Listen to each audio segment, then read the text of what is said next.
Good evening, everyone, and it's on the line tonight in Montreal, the Rochester Raging Rhinos and the Montreal Impact. Game 2 of the quarterfinals in the A-League playoffs. Montreal leads 1-0 in aggregate. The Rhinos must win tonight or the season is over. This is Andrew Battisti, your host for the Nextel Direct Connect pregame show. Soccer Sam and Lindsay Andrazik are both in Montreal tonight. And we'll hear from them. Actually, we'll hear from Sam in the next segment here on the pregame show. We'll hear from Lindsay and Sam after the match, also on Behind the Net, brought to you by Nextel Direct. Tonight's game is also being broadcasted live on Fox Sports World, so we invite you to tune down your TVs and turn up Don Stevens. He'll have all the action tonight from Claude Robillard Stadium. Rochester and Montreal began the 2004 A-League playoffs 2 nights ago at Frontier, the 5th time these two teams have faced each other in the postseason. All 4 previous matchups won by the Rhinos. The Impact were trying to repeat their success, though, at Frontier in 1996. There was a 3-0 win the last time the Rhinos tasted defeat at home in the postseason, a streak of 21 straight matches without a loss. Coach Ercole moved Carlos Mendez into the starting 11 for the yellow card suspended Bill Sedgwick, while Montreal's Nick DeSantis made 3 changes from the match again a week ago, the final regular season match for the Rhinos. He inserted Sandro Grande and Zé Roberto in the midfield and J.J. Bailey up top with Nevio Pizzolito, who was suspended, and Antonio Ribeiro and former Rhino Yuri Lavranenko left on the substitutes bench. Well, the game started exactly opposite to the final regular season match between the teams. Montreal dominated the first half territorially, as the Rhinos did back on the 27th of August. Number 1 league keeper Greg Sutton did not have to touch the ball but twice in the first 20 minutes. Over for all that possession, the Impact really did not have a good look at Theo Zagar. The best chance for a free kick from 25 yards out, best chance for a score, was by Sandro Grande. Theo got down, Theo Zagar, and smothered that shot. Rhinos had 2 chances to go on top in the opening half. In the 21st minute, Chris Carrieri and Sean Securis led a 3v3 counterattack, and ended up with Sean receiving the ball in the box from Chris, but his shot was right at Greg Sutton. Then a minute later, a long ball from Carlos Mendez found Securis, who fed Noah Delgado for an open look from 15 yards, but it was a weak effort saved by Sutton. The game was scoreless at the half. 7 minutes into the second half, all that Montreal possession finally paid off. Maurizio Vincello made an overlapping run on the left, forcing a foul from Kirk Wilson near the left corner of the box, or Vincello would have been through. Sandro Grande took the free kick. He crossed the ball into the box. It came off the head of Ian Fuller all the way to the far post. Eddie Sabrango was there. He got loose from his marker, Craig Demon. He dove headfirst in and put the ball into the back of the net from point-blank range. His 7th goal in the last 13 matches for Montreal, and his 5th goal versus the Rhinos in his 3 years with the Impact. Score Montreal 1, Rochester 0. The goal put much more urgency into the match for the Rhinos. Both Carrieri and Corey Woolfolk had shots at the Impact goal, but they were off target. Then Coach Ercole rolled the dice and inserted Yari Yalnut and David Wright into the back and moved Ian Fuller from the back up top. And Ian really put his stamp on the match. 5 shots in the second half himself. He really took over the Rochester attack. But it was Sabrango who nearly gave the Impact a 2-goal lead in the 69th minute. Dave Wright gave up the ball to Eddie deep in Rhino territory. He moved it on Theo Zagar, but shot the ball just wide. That could eventually come back to haunt Montreal tonight in this aggregate goal series. Every goal is so big, especially with these two teams who give up so few chances. In the last 15 minutes, the Impact decided to sit back. Coach Nick DeSantis tried to absorb the Rochester pressure. The strategy, though, nearly backfired. With a minute left, Kirk Wilson stole the ball from Vincello and crossed into the box. Ian Fuller made a great run and dove in for a header from 12 yards and left Greg Sutton flat-footed, but the ball struck the inside of the post, rolled across the face of the goal, right along the goal line.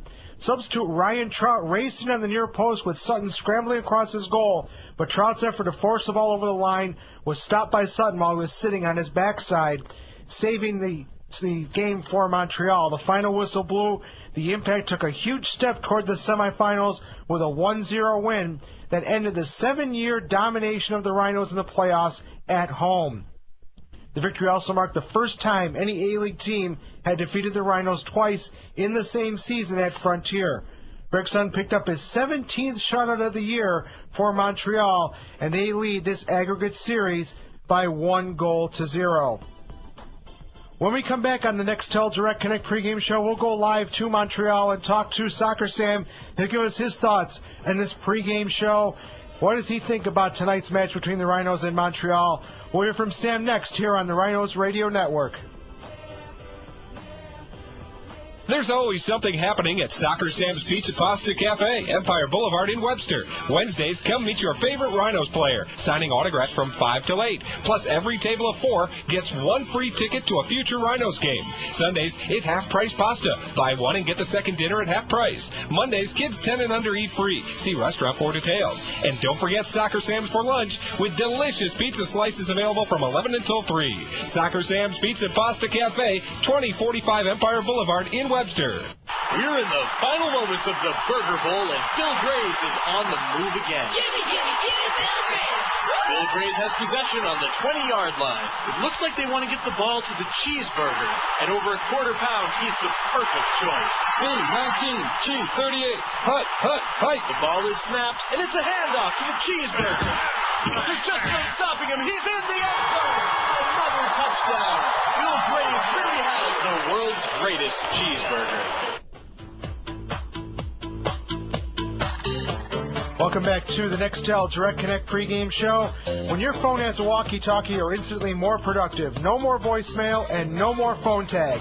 Just instant access to all the people you need. Every Nextel phone comes with a built-in walkie-talkie feature, and it works from coast to coast. Call 350-2000 for more details. Kicking off in about 25 minutes from Montreal, the Rhinos and the Impact in Game 2 of this A-League quarterfinal series from Claude Robillard Stadium. Let's go now live to Claude Robillard, and Soccer Sam joins us live. Sam, they were expecting a crowd of over 10,000 tonight. What do you think? Are they going to get that 10,000 people? Andrew, I think it's going to be 11,000 people there. It's amazing. This whole city is just popping. There's traffic jams everywhere. Right now, there's probably at least 8,000 people here. It's just amazing. What they did for us, Andrew, they brought in a bleacher just for us in the corner end zone that hopefully you'll see tonight on TV. But you'll see that they brought in a bleacher just to accommodate the Rochester fans. They brought in extra security. They escorted us from the bus right to our bleacher. I'm not exaggerating. I don't know what they're thinking, but they're giving us some extra special treatment here. But it's a huge game for both franchises. It certainly is, Sam, and I know that you're looking forward to this match maybe more than any other. This is do or die for the Rhinos tonight. It's been a long time since it's been this situation where the Rhinos had to win on the road to go into the next round of the playoffs, but tonight they have to do that.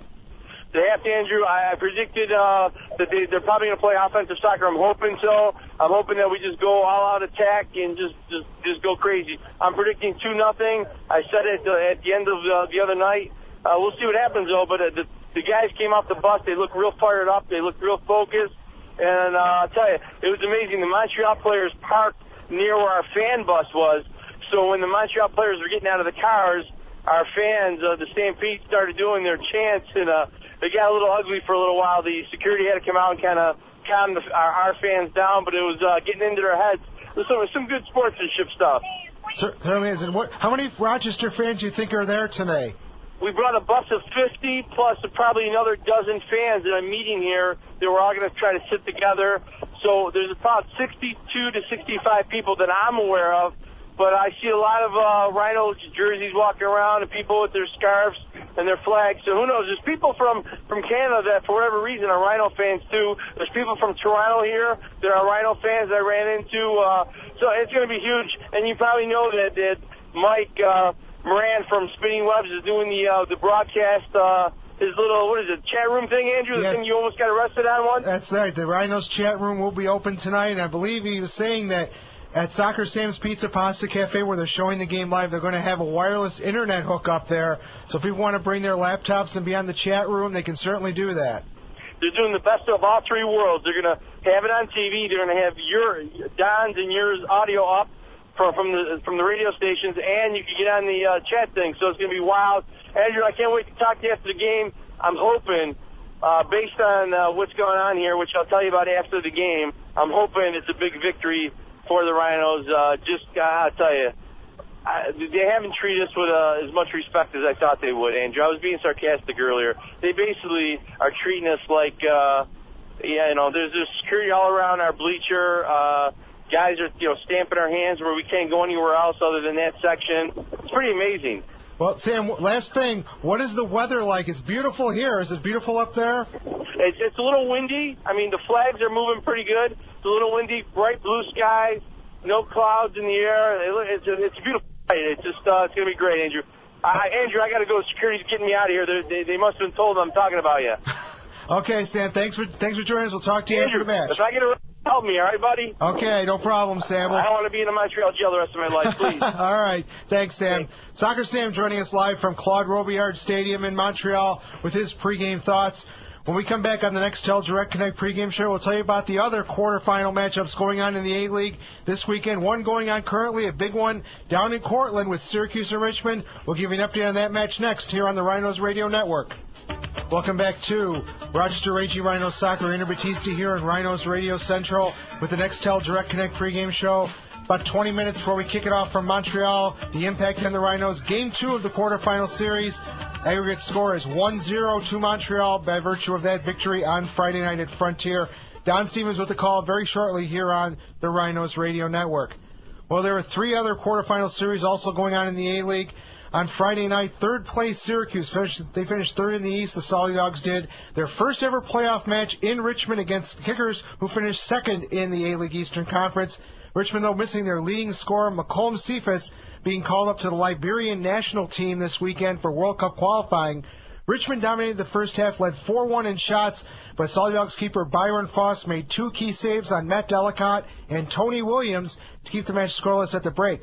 Kickers nearly scored twice early in the second half. Kevin Jeffrey forced 2 big stops from Foss on consecutive set pieces. Then in the 63rd minute, Syracuse turned out to be their only corner kick of the match, and they took advantage of it as Ian Wone crossed the ball to former Rhino Rene Rivas, and his header went to Lars Lysan, who put the ball into the open net to make it 1-0 to Syracuse. Kickers pressured for the equalizer the rest of the way, but Syracuse sitting back, they protected the lead. Richmond outshot the Dogs 7-1 in the second half, but they could not score. Syracuse took the match 1-0, and now the 2 teams are actually playing as we speak down at SUNY Cortland. The match is in the 71st minute. It is 1-1. If it stays that way, Syracuse will move on to the A-League semifinals. Out west, Vancouver hosted number 3 Minnesota. Vancouver second in the Western Conference. Teams played in the season series 2-2. The Thunder, without their top 2 goal scorers, Johnny Menyanga and Melvin Tarley, they were also with the Liberian national team. The Whitecaps' Carlo Corazine got things started off with a bang in the 6th minute, a bicycle kick goal to make it 1-0. That was the halftime score. Then in the 47th minute, Vancouver doubled the lead, a volley by Davide Juja. And the Minnesota then went up a man, however, in the 55th minute when the Caps' Jordi Lyall was sent off. But Minnesota could not beat Michael Franks. The final score, 2-0 to the Whitecaps. Then after the match, both Corazine and Minnesota's Godfrey Tenoff were also shown red cards, a very ill-tempered match. Both teams, therefore, will be shorthanded this evening. Match 2 starting just about in about 10 minutes in St. Paul, Minnesota, between those 2 teams. The other quarterfinal series, Portland is at Seattle tonight to face the Sounders. The Timbers lead 2-1. That was a victory on Wednesday night. Timbers also unbeaten in the last 11 matches. That match will start in about an hour and 10 minutes from now. When we come back on the Nextel Direct Connect pregame show, we'll give you some final thoughts and things to look out for tonight as you're watching the game on TV and or listening to it here on the radio on the Rhinos Radio Network. We'll be right back after this. Welcome back to the Nextel Direct Connect pregame show. Andrew Battisti here in Rhinos Radio Central. About 15 minutes to kick off. The Rhinos and the Impact live from Claude Robillard Stadium. Don Stevens will have all the action of play-by-play soccer. The Rhinos and the Impact live from Claude Robillard very soon here on the Rhinos Radio Network. Again, the game is being televised on Fox Sports World, so tune down your TV, turn up your radio, and listen to Don do his thing on the play-by-play. And also, don't sit home alone tonight during this game. Log on to the Rhino chat room at www.rhinosoccer.com. Follow the link to the Rhinos Fan Zone section of the website. Click on the chat room and just talk to all the fans listening and watching the game tonight. It's brought to you by Spinning Webs Internet and PC Services, the official web provider of the Rochester Raging Rhinos. For those of you unfamiliar with A-League playoff format, it is a 2-game home-and-home series. Total goals will determine the winner. So basically Montreal has 1 goal, the Rhinos 0. The Rhinos must win tonight, and if they win by 2 goals, they will win the series. If there's a 1-goal victory by the Rhinos, there will be 2 15-minute golden goal overtime periods, and if it's still tied, just like in the U.S. Open Cup, the Rhinos will go to a penalty kick shootout with Montreal. Well, the season comes down to 90-plus minutes tonight at Claude Robillard. Simply put, Rochester has to score a goal to have any chance of advancing. The Rhinos have not done that outside of the Can-Am Cup final last year. 941 straight minutes, 10-plus matches without scoring in Montreal. Jimmy Glenn, the last Rhino to score back in 2000. And further, Rochester must win by at least a goal to force extra time. The Rhinos have not won a match in Montreal since 1998. So how can the Rhinos break through at Claude Robillard? On Friday, Ian Fuller being put up top gave a lot of chances to the Rhinos. Question is, will Coach Erickle use Fuller and his height up top to latch on to long balls or keep him in the back to guard against a possible second impact goal? That could be the final nail in the coffin for the Rhinos. Also, how hard will Rochester come out in the first half? You'd think the Rochester would want to play very hard and try to get that goal early on in the first half to take some of the pressure off. That could leave the Rhinos open in the back. You got to figure the longer the game goes on, the more of an edge it's going to be to Montreal. The Impact have the third-best home record in the league in 2004, 10 victories and 10 shutouts. Not all those were in the victories, but there were 10 shutouts as well for Montreal. But Richmond and Syracuse both managed to score 2 goals past Greg Sutton and Claude Robillard, so it can be done. Rhinos played very well in their only appearance in Montreal this year, back on July the 7th, a 1-0 loss. A fluke 45-yard goal from Sandro Grande that deflected off Lennon Steenkamp kept the Rhinos from earning a point. That match was even in shots 6-6. The Rhinos had 8 corners to Montreal's 3. Possibly a set piece may be the best way for the Rhinos to score this evening. Speaking of Sandro Grande, he really was the man of the match on Friday night, the key cog in the midfield for the Impact. The Rhinos really have to shut him down, not allow him to distribute, and also not give him too many free kick opportunities. Grande takes all the free kicks for Montreal. He is deadly in those dead ball situations like he showed on Friday night. Nevio Pizzolito, who was suspended Friday night due to the incident with Lennon Steenkamp back on the 27th of August, he is available for selection by Nick DeSantis. The question is, will the Canadian International get into the lineup given the flare-up he had with Lennon back on the 27th? The Rhinos will be missing Bill Sedgwick due to yellow card suspension, Lennon Steenkamp because of the bone bruise, and also Carlos Semedo is not on the trip due to visa issues. Rhinos a bit thin in the back, but again, the Rhinos have got to score a goal. Being thin in the back may not be such a bad thing tonight. Final thought. In 1996, nobody expected the Rhinos to take the deciding match of the best-of-3 series in Montreal, especially if the Impact won 3-0 at Frontier Field in match number 2. An unlikely hero stepped up for the Rhinos. It was Rene Rivas who scored both goals in that historic 2-1 victory. The question is, can history repeat itself? Maybe someone unexpected will be the man who will be talked about for years to come by Rochester soccer fans. We're going to find out very soon here on the Rhinos Radio Network, as this game will be kicking off in about 10 minutes. That's it for the Nextel Direct Connect pregame show. Don Stevens up next with all the live play-by-play action of Rhino soccer. Rhinos in Montreal, Game 2 of the quarterfinal series up at Claude Robillard. This is Andrew Batiste. I'll be back after the match with Soccer Sam and Lindsay Andrazik on Behind the Net, brought to you by Nextel Direct. Next 90 minutes, next 2 hours, we'll know if the Rhinos move on or if the Rhinos go home. We invite you to stay tuned for this very critical match here on the Rhinos Radio Network. Good evening to you, everybody. It is a playoff atmosphere, to say the very least, here at Claude Robillard Stadium tonight in Montreal, as the Rhinos and the Impact meet in the decider as to who moves on to the next round. I keep hearing over and over again, it's do or die for the Rhinos, but actually, folks, it's do or die for both teams. The team that wins will move on. The team that loses is done, and it's the same for both sides. And this one here tonight, the decision has to be made. We're at the half, if you will, of the 2-game total goal series, in which the Impact with a 1-0 lead, and it's the same as halftime. And at the end of the game here today, if it is tied for any reason, then it goes to overtime, and then eventually to shootouts if necessary, or penalty kicks rather if necessary.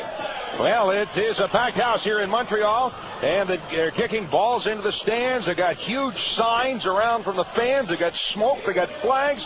They got a little bit of everything. Again, it is really a playoff atmosphere here tonight.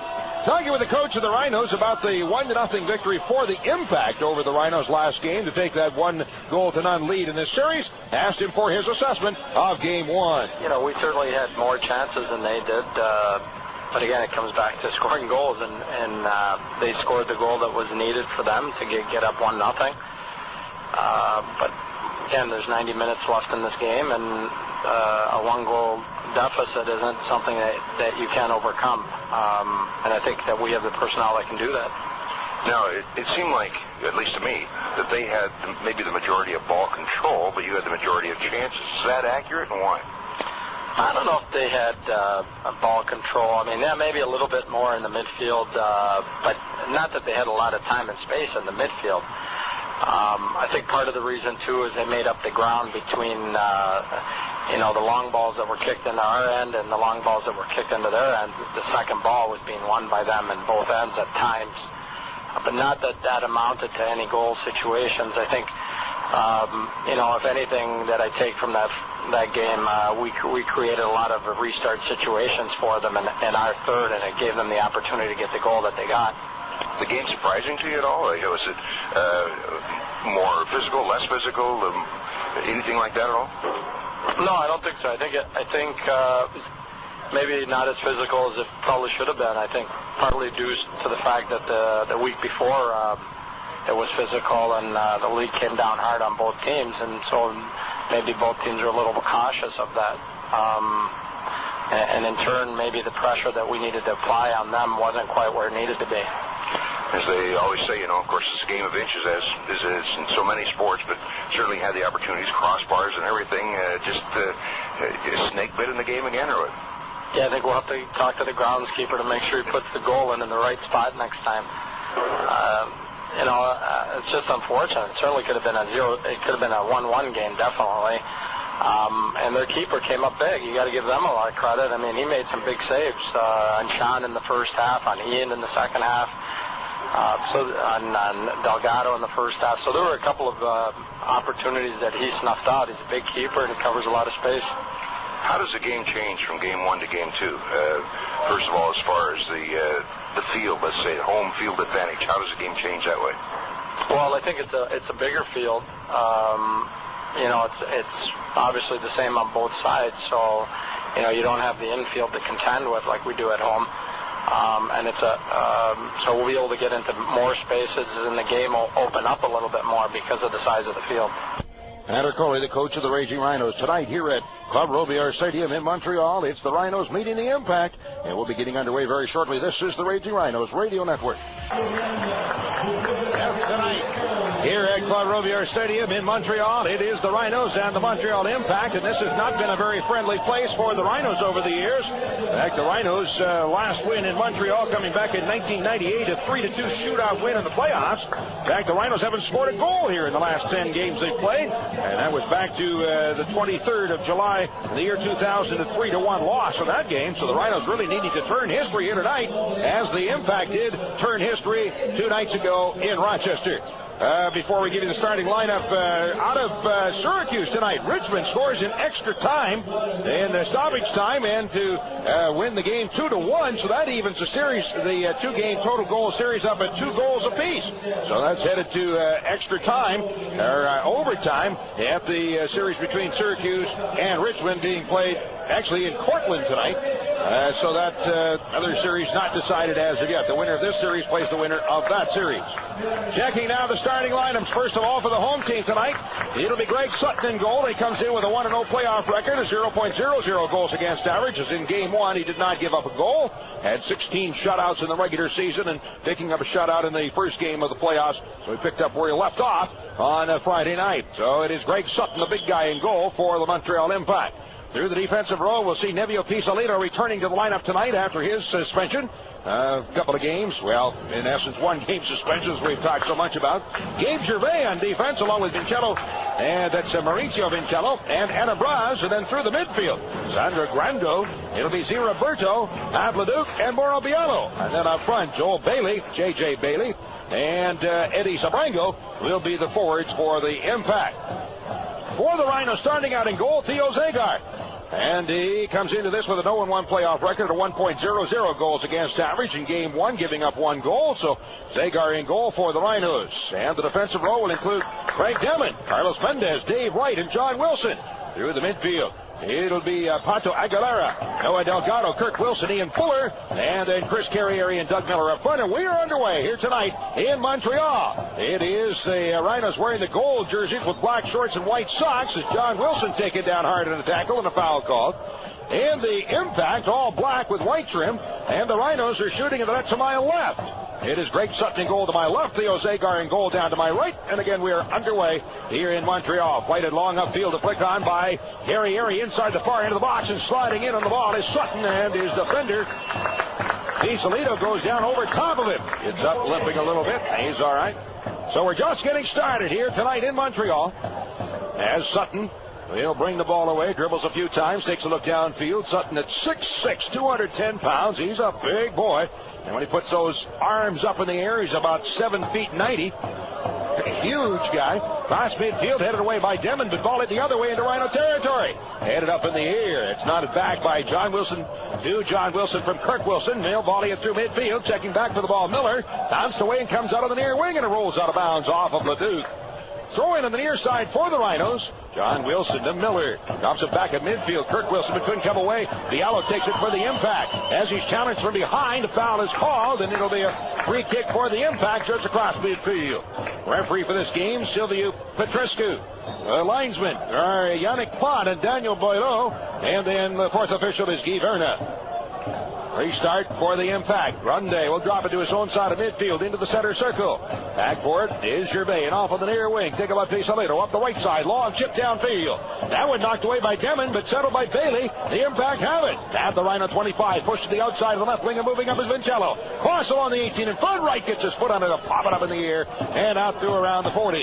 Moving in on the near wing is Braz. Carries it up the right side to the 25. Long cross. Backdoor side. Boots away over Sabrango. See Roberto cross in front. And stocked away out to the 18. Grande picks it up. Turns to the left side of the box. And outside. See Roberto again. As he spins looking for open space. Drops it back out to around the 35. Vincello moving in on the ball. His pass knocked down to the 18 and carried away by Fuller of the Rhinos to take the pressure off. A hit for Miller.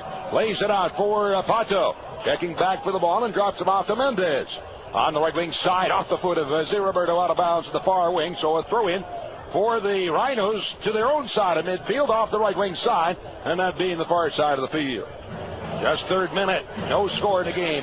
Ball dropped back at midfield. And all the way down to his own 35 for David Wright. He'll then send it up through the midfield circle, but headed by Leduc into Rhino territory for Bailey. Picks it up at the 40, moves through the middle, being chased by Demon. Bailey lays it out on the left wing side, running onto the ball is Z. Roberto. Pass along the 18. Bailey heads it up in the air, but that went away. Bicycled out to midfield by Pato. Checking back for the ball is Carrieri, drops it off for Mendez, and the Rhinos have the ball. Mendez long up the right side, flighted over top of Vincello, rolling all the way down inside of the Montreal 18. Keeper Sutton takes the ball. Rolls it is Gervais outside the box. He'll flight it through midfield. Sabrango nods to the side, but John Wilson coming back and covers up. Left foot. He'll play it through midfield. Miller checking back for the ball as he's upended. Drops it to his own side of midfield. Kirk Wilson plays it to the outside, and John Wilson on the near wing will chip it through midfield. Stepping in to intercept is Gervais. Right wing long into the corner on the right wing side.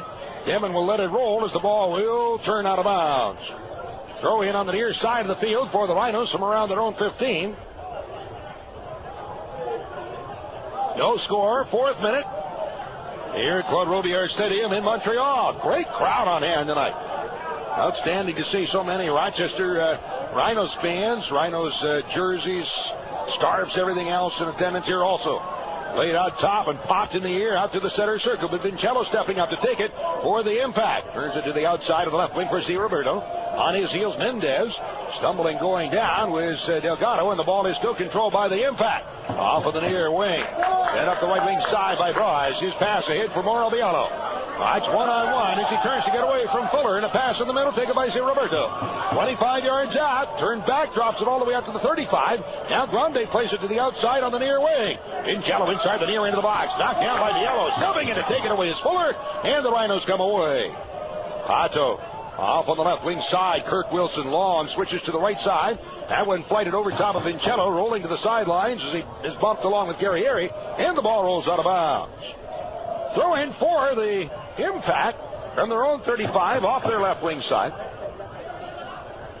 And Vincello will take a look, and they throw in across the midfield line. Ed for Bailey up the left wing side, drops it back. Vincello pass forward, but stepping in is White for the Rhinos, sends it through midfield, headed to the outside by Miller. Running onto the ball, Guerrieri, but gets tangled up, and with Pisolino, the ball taken away. Slided through midfield. Center circle, Sabrango heads it back into the center circle. And when it skips by Kirk Wilson, and Miller drops it off. Wilson ahead, but he gets tangled up with a couple of bodies and can't catch up with the ball. Lighted downfield into Rhino territory, rolls out of bounds. Finally, where it'll be picked up by Mendez around his own 20. Mendez with the throw-in, going short to right. Bounced away, has to slide in on the ball to kick it out to midfield, where it goes to Pato. Aguilera, who did not play last game, drops it off to the outside for Delgado. Long up the right wing, stepping in to intercept is Gervais, and it's carried away by the impact. Gervais drops it back. Almost stolen by Guerrieri, but now into the center circle, picked up by Leduc, and the impact with the ball. To the outside on the right wing for Braz, up to the midfield line. As he's wide, slips it through. Bialo to the outside, running into open space up the right wing is Leduc. Hands at the near end of the box, looking for the cross in front. Diving in the ball, knocked down by Zagar. Rebound, it's stopped by Zagar, and he comes up with the ball and holds on.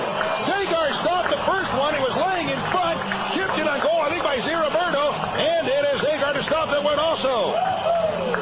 Golden opportunities for the impact right there.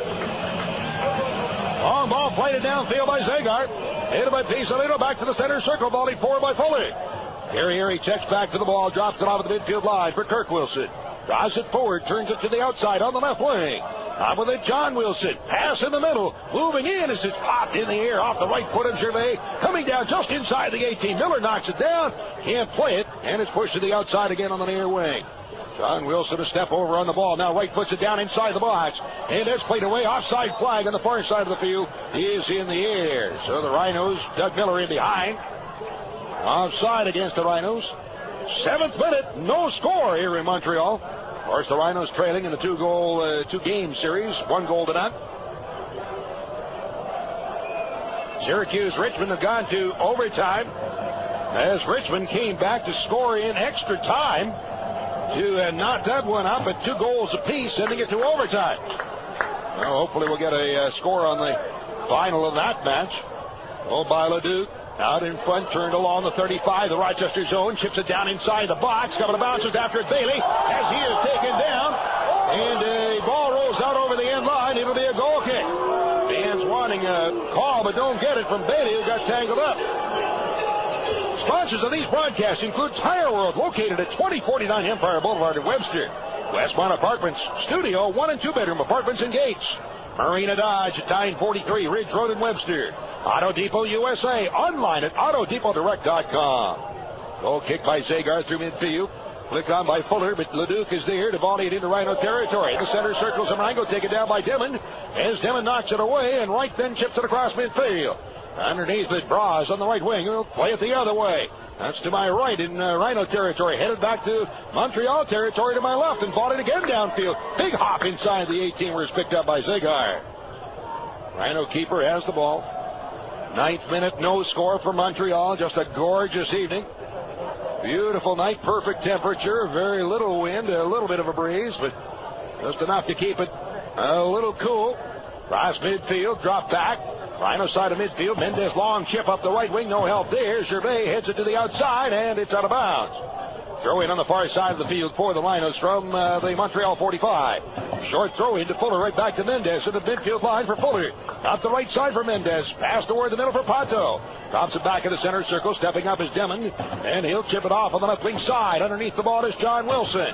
Draws it forward, stepped in the ball, stumbled a little bit, then he pulls it around Leduc. Off the left wing side, looking for the cross, off the foot of Leduc, down over the end line, and a corner kick for the Rhinos.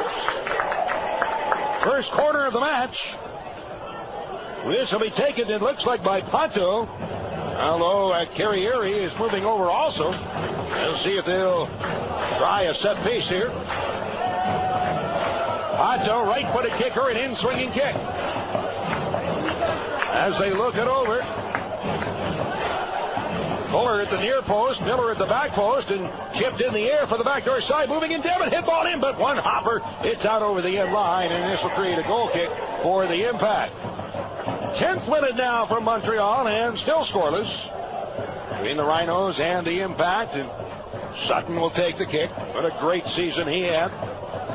Greg Sutton on the year, 24 games played, a 14-4-5 record, and a 0.54 goals against average, tied the A-League record of shutouts in a season, which was set by the former Rhino, Pat Onstad, at 16 shutouts in a regular season. And, of course, he's got one shutout here in the playoffs so far.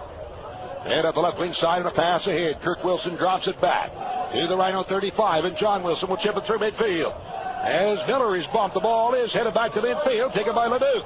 Long pass downfield, and then went over top of Devin as he battles Sabrango. Devin knocks it away and steps in front of Sabrango, and after the ball inside of his 18 is Zagar. He'll hammer it out through midfield. Off on the far wing, stopped at the touchline by Vincello, draws it forward. Off the left wing side of the midfield line. Long delivery through, and Biello on the left wing, being chased by John Wilson. Biello looks for the cross in front. That comes along the 6 out the near side. Chased down at the near end of the box by Leduc, turning on the end line. Cross in front. Hit ball in the air by John Wilson out the near side. Leduc nods it in front, but Ford to settle the ball, brings it away. And the Rhinos dodge another bullet. Pass into the middle, but deflected away by Z. Roberto in the air. Headed in by Mendez, and stepping up at the play is Vincello. On the left wing as he runs into Fuller, and the foul is called. It'll be a free kick, or is it Delgado? Free kick for the Impact. 35 yards out off the left wing side. Grande, right-footed kicker. So an in-swinger as he sets up again. 35 yards out off the left wing. No score, 12th minute. Grande, line drive into the box, into the midsection, the outstretched arms of Zagar at his 6, and he holds on. Montreal leading the total goal series, 1-0 by virtue of the 1 goal scored in Rochester on Friday night. Rhinos need a goal to square it up. Right away by Pato to the outside on the right wing for Carrieri, 20 yards out, far into the box as he's challenged by Z. Roberto, spins around, drops it to the outside, moving up Mendez. Pass to the outside, Carrieri along the 18 in front. There's Delgado to the outside again. Mendez with a cross, but that's knocked down and carried off by Z. Roberto. Mendez's cross hit Bailey. Chip downfield, Bailey long on the left wing side, running onto the ball. As he moves down to the Rhino 18, the far end of the box, trying to draw it back in front. Turns to the outside, has it on the right foot, but lays it back to the outside of the left wing for Z. Roberto. As he's watched by Delgado, Z. Roberto still with the ball, 20 yards out, lays it to the open left wing corner. Running onto the ball, an overlap by Vincello deep in the far corner. Now as he's watched by Delgado, and the ball rolls out over the end line, a goal kick for the Rhinos. No score tonight here at Claude Robillard Stadium in Montreal. This is the 4th meeting of the season between the two teams. Actually, it would be the 5th, right? 3 times in the regular season, Montreal with 2 wins, and Rochester with 1. And in the playoffs, Rochester with the 1-0 loss to Montreal. So that's 3 wins to 1 for the Impact. 5th meeting of the year between the two teams. Pass up the left wing side. John Wilson to Kirk Wilson. Turns along the midfield to get away from Biello. Pass in the middle for Pato. He is able to escape and play it to the open left wing side for John Wilson. Back in the middle for Pato. Looks around. Watched by Biello. Gives it off to Kirk Wilson. Return pass to Pato. Tripped up and taken down. Play goes on. No call. And it's carried away by Biello. To the outside on the right wing, but checking back for the ball. It's stolen right back by John Wilson. Chips it into the middle. Moving into the ball, Carrieri up with it. As he's chasing behind, lays it to the outside on the right wing. And it's picked up by Mendez. Back toward the middle. Pato chips it up the right side. Delgado heads it in the air, but won't get to the ball as it comes down. And Gervais rolls it ahead out of the box, but dive loose. Kirk Wilson then had a bounce off his foot as he tried to set up Pato. Pass on the right wing for Sabrango. Through midfield on the right wing as he turns, being watched by Demon. Drops it to his own side of midfield. Bras, and now it's then hammered out through midfield by Grundy, but the Rhinos take it right back. Wilson at the midfield line, drops it to John Wilson, back to Kirk in the middle. At the midfield line, looks for the center circle. He'll switch it to the right wing side for Wright. Draws it back toward the center circle for Fuller. Rhinos trying to be a little more deliberate now as Fuller delivers on the left wing side for John Wilson. Tips it in the middle for Kirk Wilson. At the Montreal 35, feet in the middle for Pato. One touch, dropping it back to Fuller. Looks to the outside of the right wing and gives it off to Mendez. Moves it down to the 25 and the 20. Delgado on the far wing, one-on-one with Vincello. Draws the ball to the corner, looking for the cross. That's out in front, but into the section of Sutton, and he holds on. So the Rhinos finally able to work it inside the area, but Sutton's right there. So one thing you have to do with that big guy with the long arms and the huge hands is keep the ball away from him. Headed into Rhino territory. Back for the ball is Sabrango. Drops it to the midfield. Grundy turns it to the outside of Vincello and make that Bras won't get to it. It's out of bounds and a throw in on the near side for the Rhinos from their own side of midfield. John Wilson to Miller. Return pass right back to the outside for John Wilson. Draws it ahead to get away from Leduc. Pass, but that's knocked down by Grundy, and it's recovered by the impact. Bialo at the midfield line and off on the near wing, chased by Fuller, being double teamed, drops it to his own side of midfield for Bras. Long pass ahead for Zabrango, coming back for the ball off the chest, plays it to the outside for Bialo. His ball through behind, but Bailey is in behind and offside. 16th minute and scoreless here in Montreal. Free kick for the Rhinos. Zagar will take it from his 25. As Zagar looks downfield. And now we'll send it out through midfield. Carrier, he can't get up to the ball. Miller, but it bounced over him. Gervais heads it forward, and Grundy then first times it out to the midfield circle for Sabrango. Plays it out for Bielo, long up the right side for Bailey. Turns back toward the middle to get by Demon. In the middle, 20 yards out. Fuller steps in to make that right steps in to knock it away. And a pass out to the center circle for Pato. Switch to the outside of the right wing. Running onto the ball is Carrieri. As he's watched by Vincello, gives it off, drops it for Miller. At the far end of the box. Now he'll turn it to the end line. Looking at the cross, but it's knocked away by Vincello as he slides in on the ball and comes away. And he's knocked over by Miller, and a foul is called on the Rhinos. Free kick for the Impact. Their own 18 off the far side, the left wing side. No score, 17th minute in Montreal. The winner of this moves on to the winner of the Syracuse-Richmond series. And that's all even up in overtime now at 2 goals apiece in the total goal series. With the right foot, Gervais, long kick downfield. Headed away by Wright toward the midfield line. Pato, he'll settle it. Fuller, passed ahead, knocked away, and then Fuller knocks it loose again. Bielo sliding in, but that one is deflected aside. Then chipped downfield, and inside the Rhino 18 up and grab it. At the 18 is Zagar. Has to reach down, touch the ground to stay inside the 18-yard box. Zagar with the right foot.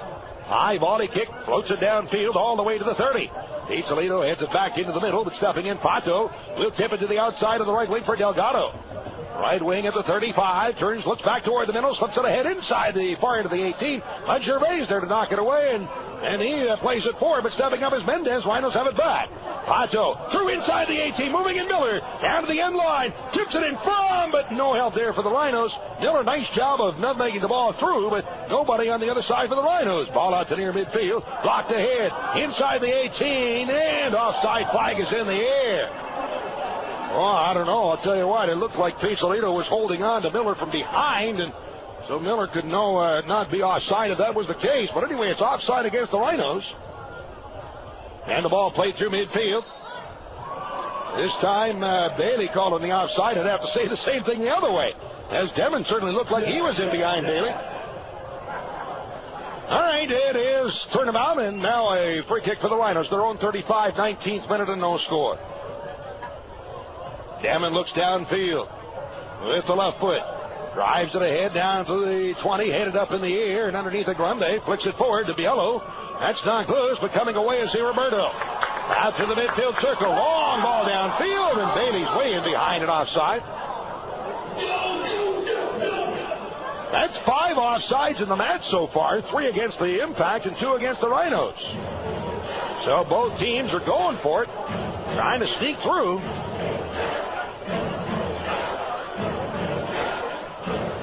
Now the fans sitting on the grass across the way, so that means that they're over a sellout here tonight. 9,000 something is a sellout for the seats, and then they start putting them on the grass. So great crowd on hand.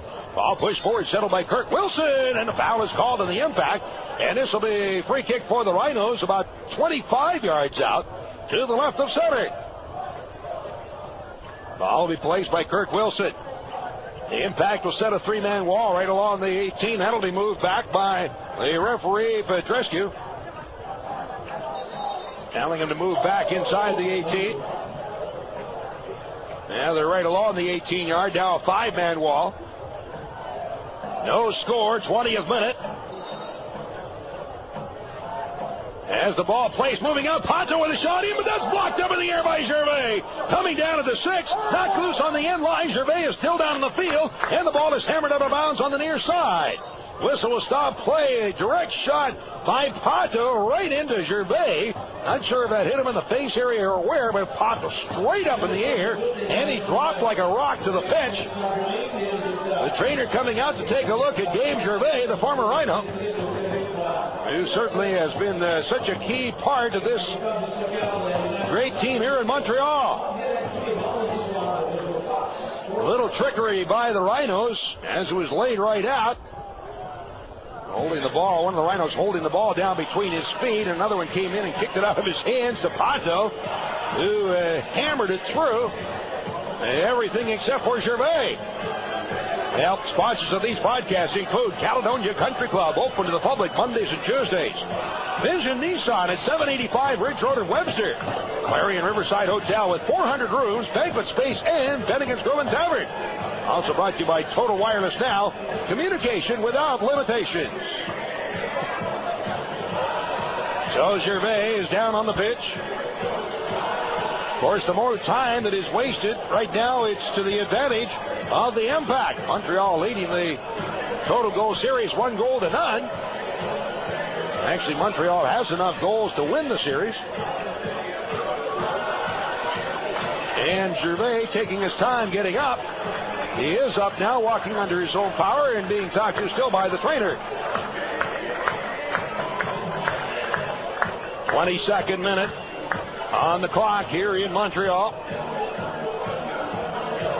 As Gervais steps over the end line, and he'll come around on the near side and ask to get back on, but taking his time. All right, throw in on the near side of the field for the Rhinos. Throw in. Wilson right back to the outside. Taken by John Wilson. As he is being watched by Biello. Feeds it in the middle for Kirk Wilson. Turns to get away, but Leduc on the other side, able to knock the ball away. Dropped off in the middle for Grundy along his 35 and to the outside. Turns it up the left wing. Gervais still walking along the touchline on the near wing. At the impact of a moment a man down, now he wants back on. And is so invited out onto the pitch. So he's all right downfield and headed away toward the center circle. Brought forward by Pato. Able to volley it forward with the right foot. Takes the shot in as he strikes it wide right and out over the end line. Missing the right post by about 2 or 3 feet. Now the Rhinos getting a long shot away. And a goal kick for the impact. Sutton placing the ball at his 6. Takes the look as the players move back to near midfield. With the right foot, line drive from midfield through the center circle. That's a flick on, getting to it is John Wilson for the Rhinos. Pops it up in the air, then he has to leap in the air and volleys it out to near midfield. Delgado able to flick it on into the center circle, but is recovered by the impact. Grande turns it to the outside along the near wing, then it skips off the foot and drives it out of bounds. Throwing to midfield on the near side for the Rhinos. Kirk Wilson throwing to Fuller, right back to Wilson. To Fuller as they play catch with the ball along the near touchline, and Fuller able to sneak it across midfield for John Wilson. And nifty move to get by from Leduc, drops it off, and Demon will then send it out through midfield, but Pisolito's there to drive it the other way. Flick on by Sabrigo. It'll be chased down at his own 25 by Mendez, and the Rhinos have the ball back. Into the middle for Wright. Right back to the outside for Mendez. Floats over his head, but gets to it to keep it in play. Pass off, and Fuller on the right side. Delgado sends it across midfield, but that one, unfortunately for the Rhinos, skips out of bounds at midfield, and a throw-in for the impact of the midfield line. To be taken by Vincello. Looks downfield. The throw in is checking back for the ball. Sabrango pass in the middle, but the Rhinos take it. Fuller to the outside of the near wing for John Wilson. That's stripped off. His foot by Leduc, but Wilson turns back and steals it right back. Wilson with the left foot. Volleys it out through midfield, but shanked it off the outside of his foot. And it's out of bounds. Throw in near midfield on the near side for the Montreal Impact. And the throw in to be taken by Adam Braz. We're in the 25th minute. It is scoreless here at Claude Robillard Stadium. Throw in, but foul is called. It'll be a free kick for the Impact to the Rochester side of the midfield line. Eddie Sabrango scoring the only goal of the game last game. And that was, 56th minute? To come up with the only score of the two-game series thus far. Ball chipped forward down to the Rhinos. 18 far into the box. Knocked loose momentarily as Zabrango spun around, taken finally off the ball, and the Rhinos able to play it out through midfield. Up goes Miller. Couldn't come away with the ball. And that one played back inside the 18 to Sutton. That goal, by the way, scored in the 53rd minute on Friday night by the Impact. Chipped through midfield. Underneath it, Demon to knock it aside as he battles Bailey for the ball. Drops it back for right to Demon, and it bounced away off his foot. Comes out of the near wing, and up with it is Biello. On the right side, Leduc at the near end of the box. Demon stepping in to play it aside. Pulls it out the near end of the box, but then it's out of bounds. And that off of the player Leduc, so a throw in deep in the left wing corner for the Rhinos. Montreal had an incredible statistic on the season. They had never trailed at the half in a game until the last two games of the season. They did trail both of those games, lost both of those games, but for the first 26 games of the season, had never trailed at the half. Cross midfield, Pisolino dropping it back in the middle for Gervais, as he'll pull it forward into the center circle and through midfield. Grande touching it back to the outside. Vincello up the left wing. Enters Rochester territory. His feet forward, but intercepted by Delgado. Turned to the outside as he drops it off. Mendez after it, sliding into the ball. It's knocked loose. Pato there is bumped off the ball, and a foul is called. So a free kick for the Rhinos. The foul on Bailey. Pato, quick delivery up the left wing side as John Wilson moving into the ball. Skipped away off his left foot and out of bounds. Throwing on the near side for the Impact. Leduc will drop it there, and it'll be Braz coming over for the throw-in. 27th minute here in Montreal on no score.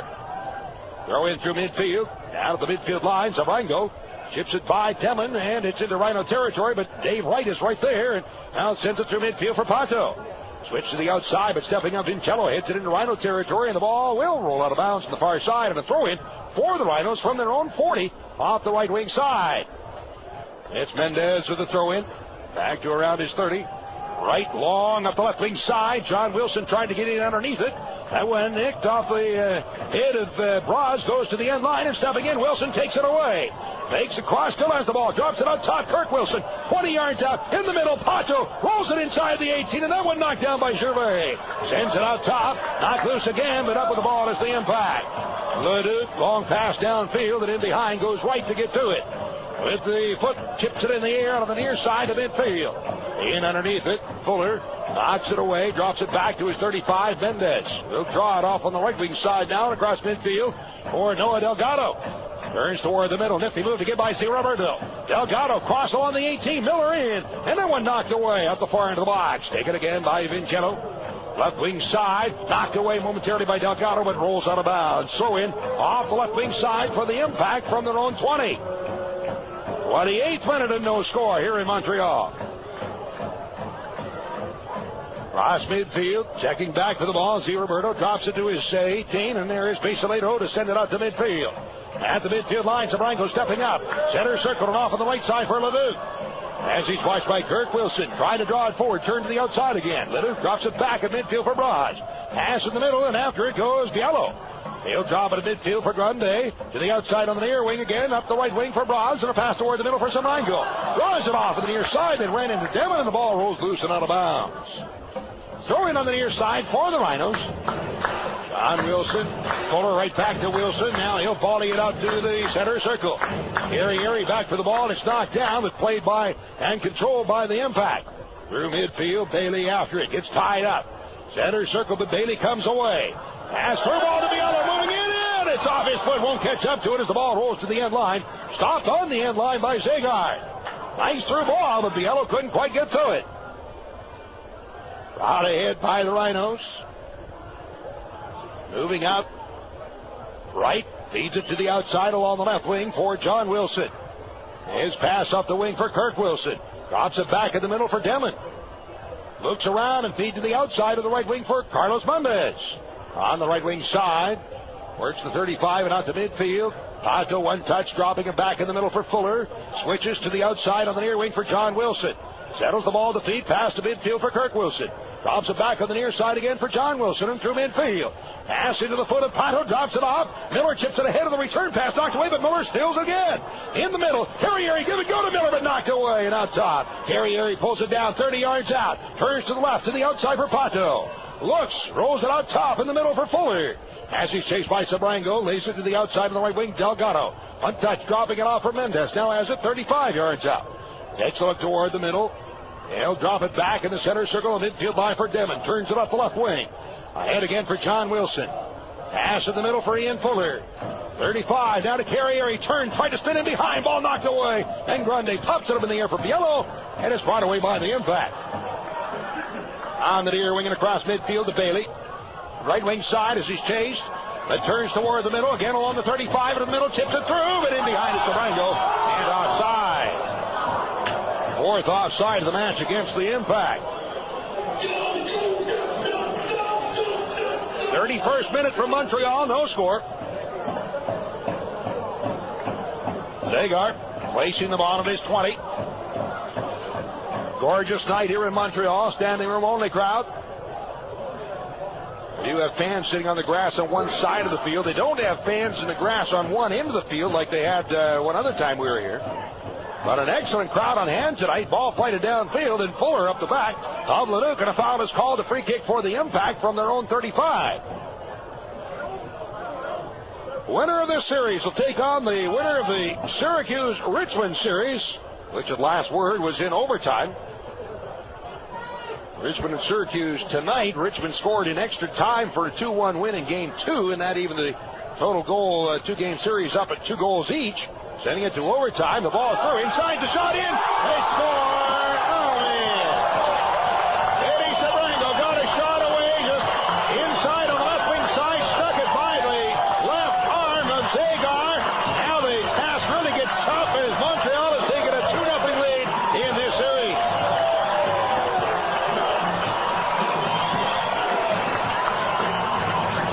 Second minute.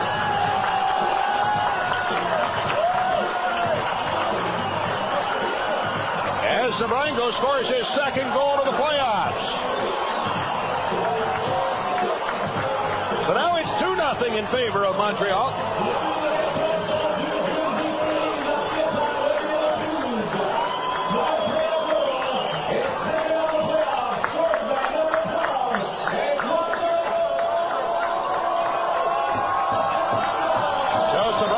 The goal. And the Rhinos on the attack. All right, Z. Roberto gets the assist on that goal. And so now the Rhinos needing to score 3 times in a place they haven't scored once in 10 games. Now spinning around, John Wilson up the left wing side. Turns trying to get away from Biello. Sneaks it through inside the 18. As Wilson is taken down, foul is called. And it'll be a free kick for the Rhinos. About 28 yards out off the left wing side. And the Rhinos have not scored a goal here in Montreal since July 23rd of 2000.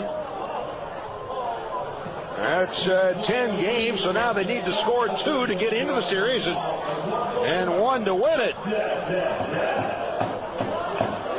Tough task ahead. Pato serves it up. Backdoor side up in the air. To come down with the ball with his free is Sutton. That's what I was talking about when he's up in the air and he reaches those long arms up in the air. He is like a telephone pole. Huge.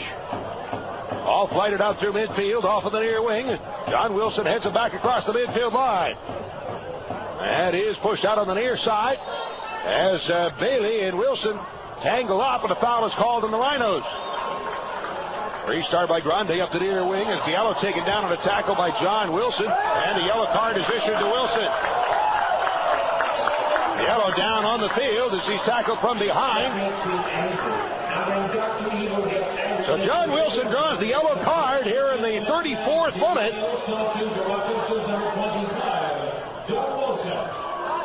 And Biello down on the pitch. And, of course, Montreal now will waste as much time as they possibly can as they have a 2-goal lead in this total goal series.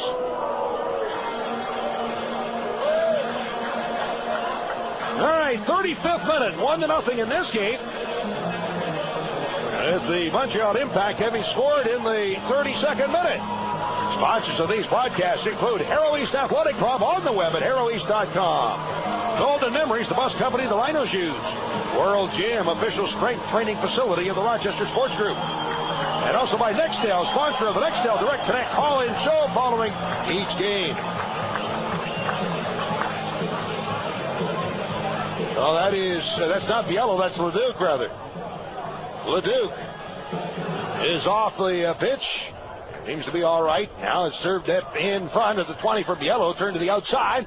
Ball in the near wing and played back into the middle. Underneath it, Roberto drops it to his own side of midfield. And a long chip downfield by Gervais. Out to grab it in the air is Zagar. Comes down with the ball. Out on the right wing side, Mendez draws it away and across midfield for Doug Miller. To the 35, the 30. Off the right wing, turns it to the outside for Delgado. As he's wiped by Z. Roberto, able to cross it in front. Pato stepping in, trying to come up with the ball, goes down, and now it's carried away by Gervais. Pass off, Leduc on the near wing. He'll drop it back. And on the right side, Braz chips it through midfield. And underneath it, Bailey, run over from behind by Demon. No call. Play goes on. Well, not only have the Rhinos not scored a goal here in Montreal, how about the stinginess of the Montreal defense on the year, as they were best in the A-League all season, allowing only 15 goals all season long. 15 goals against, and 4 of them came in their last 2 games. Stepping in, turned to the outside along the near wing. Fuller giving it off to John Wilson. In the middle, and it's stripped off his foot and played out on the near wing for Bailey. Approaching midfield, turns it off in the middle. Leduc, as he's challenged by Kirk Wilson. Pass out to the midfield line for Biello. Crossing to the outside on the left wing, and stepping up is Vincello. On the left wing to midfield, back toward the middle for C. Roberto. Turns to the outside, spinning around, and to the outside once again. He'll drop it off for Vincello. He'll work it toward midfield. Being chased by Delgado, slows up, still has the ball. Now Fuller bumping him, but Vincello still has it. At midfield, and he'll bring it ahead, but stepping in to intercept. He is right in the Rhinos have it to the center circle for Pato. Takes a look around, long up the right wing side, running in under the ball goes Carrieri. Deep in the right wing corner, touching it, able to keep it in. And still deep in the right wing as he's watched by Gervais. Deep to the corner, plays it out top. Moving in, Delgado shot, and he missed wide left to the net. Delgado from 20 puts it way wide left. Goal kick for the Impact. Other sponsors of these broadcasts tonight include Myers RV in Churchville, just off of I-490. The Soccer Report, Tuesday evenings at 6:30 and WYSL 1040 AM. And by Spinning Webs, the official website provider of the Rhinos. Ball flighted through midfield. As the Rango flick on, and underneath it, right heads into the outside. Wilson plays it back to Zagar. That's the first time it out through midfield. Into the center circle, but Gervais stepping up. Volleys it across midfield, where it's taken by the Rhinos and dropped back for right. Pass across midfield. The Pato skipped off his foot. As he gets tied up, it's carried off by Z. Roberto. On the left wing, spinning around, drops it to his own side of midfield, and now it's chipped into Rhino territory along the far wing. Mendez, that's off the leg of Bailey and out of play. Throw in for the Rhinos, 38th minute. Rochester trending in this one, 1-0, and in the 2-game total goal series, 2-0. Cross midfield, foul on the Rhinos as Vincello taken down, so a free kick for the Impact. Left there for Vincello to serve it up. Now Gervais will come over, or he's standing there. Who's going to take it, Vincello or will it be? It is Vincello, takes it, fights it down inside the 18, punched away by Zagar on top, and in under the ball, Delgado. Pass toward the middle for Pato into the center circle. As he spins around to get away, still has it in the circle and rolls it to the outside of the right wing, and running onto the ball is Mendez. Last midfield. Mendez takes a look, chips it up the right side. And that one sneaking in behind. Delgado couldn't get to it. Vincello for the Impact turns it to the outside and then plays it into the stands out of bounds. Throw in for the Rhinos, 25 yards out off the left wing, and Miller will move over for the throw in. Doug Miller has that long throwing capability. Backs up, takes the run at it. Here's the high floater down inside the box, but headed away by Gervais and out of bounds to the far side again. Another throw in for the Rhinos, this time from about 8 yards out. Off the right wing side.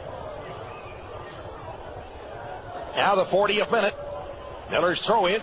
Down inside, flick on, and Fuller side volley kick in. That's kicked off the line by Gervais. Fuller got the shot away. Gervais able to play it off the line. It's out of midfield, stuffing up his Mendez. But in behind, still down on the field, looks like Fuller grabbing onto his right ankle. That's still inside the 18. Fuller down on the pitch as the Rhinos bring it forward on the attack. That's down inside the 18 and then headed up in the air and kicked out on the far wing and out of bounds. Fuller is still down as the play is stopped, and the Rhino trainer, Dave DiPasquale, will come out onto the field. 40th minute in Montreal, and it's 1-0 in favor of the Impact, having scored back in the 32nd minute. By the way, before I forget, wishing a happy anniversary to Coach Pat and his wife. What did he say, 23 years today? Happy anniversary. Well, Fuller down on the field. Looks like his right ankle being attended to. Rhinos trailing 1-0 in this game, trailing 2-0 in the total goal 2-game series. So they have to score 2 to get back in it, and another one to win it. But of course, a lot of time left. All right, throwing off the right wing side from 35 yards out. Throw into Mendez. And then he just plays it down to the end line. It'll be a goal kick for the Impact. Other sponsors of these broadcasts tonight include Connolly Printing with 108 years of experience, and Zweigel's providing sausage and meat products since 1880. Fuller now back on the pitch.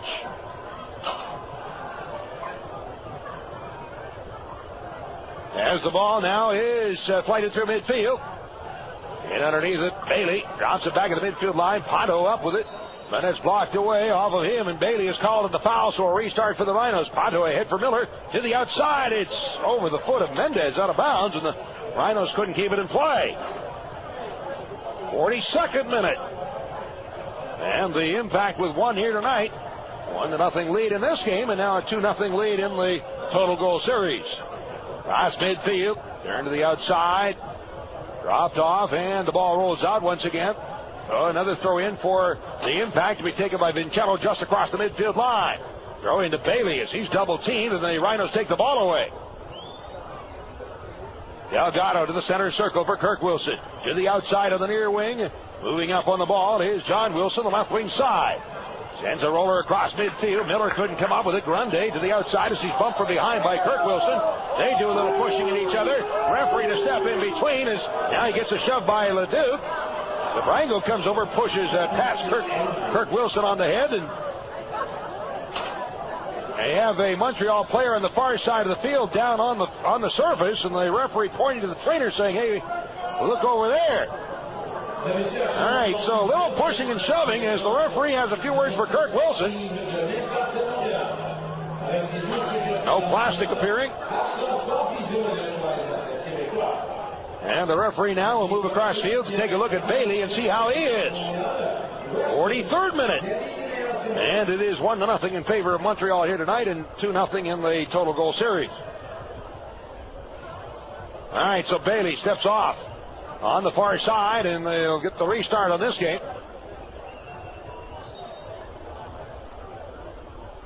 Throw in on the near side of the, rather a foul it should be, for the Impact, their own side of midfield. The Duke will leave it there, and Pistolito will come over for the restart. Throws the ball ahead a couple of yards. Takes a look around. This is a game that Pistolito should be suspended, but the league, in its infinite wisdom, taking things very easy on the criminal and very lightly, or rather, which then becomes very unfair to the victim. Just amazing. Just amazing. Pass up the left wing side and out to near midfield. John Wilson chips it across midfield for Miller, touching it in the middle for Pato. As he spins around, he'll turn back for the ball, and it's played to the outside on the right wing, and running onto the ball goes Mendez. Off the right side, down to the 35, and rolls it ahead to the far end of the box. And to move it through in front, Delgado stepping from side to side, and he puts it away off the foot of Vincello and out on the far side, out of bounds. Throw in for the Rhinos about 10 yards out off the right wing. Rhinos needing a goal to get back into this game here.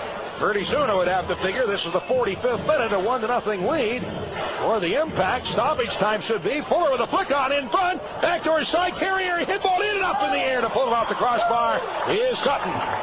So the Rhino got the play out of the backdoor side, but Sutton coming up with the easy floating ball as it headed toward the crossbar.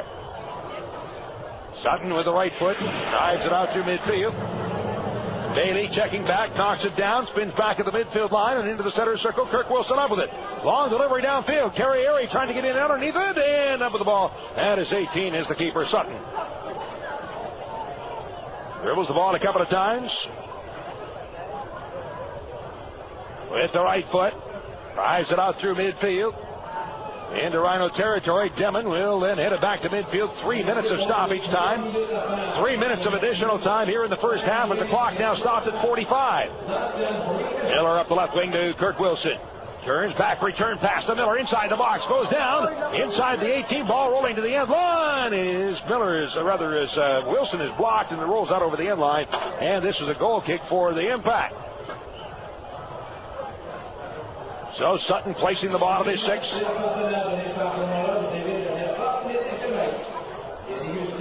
Takes a look downfield, takes his time. We're in stoppage time for the first half. With the right foot, plays it through midfield. Demon steps up, that one nodded aside, and Bailey in under the ball after it goes right as he spins, trying to get loose. Right dropping it back. It is 20 for Demon and out on the near wing for John Wilson. Off the left wing line, drive kick through midfield. Miller tried to flick on, but missed on it. That's knocked away. Then Miller gets a foot on it, but it's too far ahead. Rolls to midfield, and Fuller then chips it forward. Stepping in again, Braun sends it across midfield, but a foul is called on Miller, so it'll be a free kick for the Impact from their own 35 off the near side. Restart from Montreal. Again, we're in stoppage time. Toledo steps up again, gains about 5 yards, throwing the ball ahead. With the right foot, drives it out through midfield.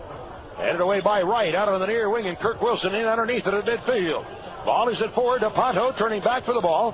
He'll then play at the midfield for Wilson, and he'll switch to the outside of the right wing. On the midfield line, stepping in on the ball is Mendez. Off the right wing, rolls it ahead for Pato, chips it up the right side, too far ahead. To the end line, out over the end line, and a goal kick for the Impact.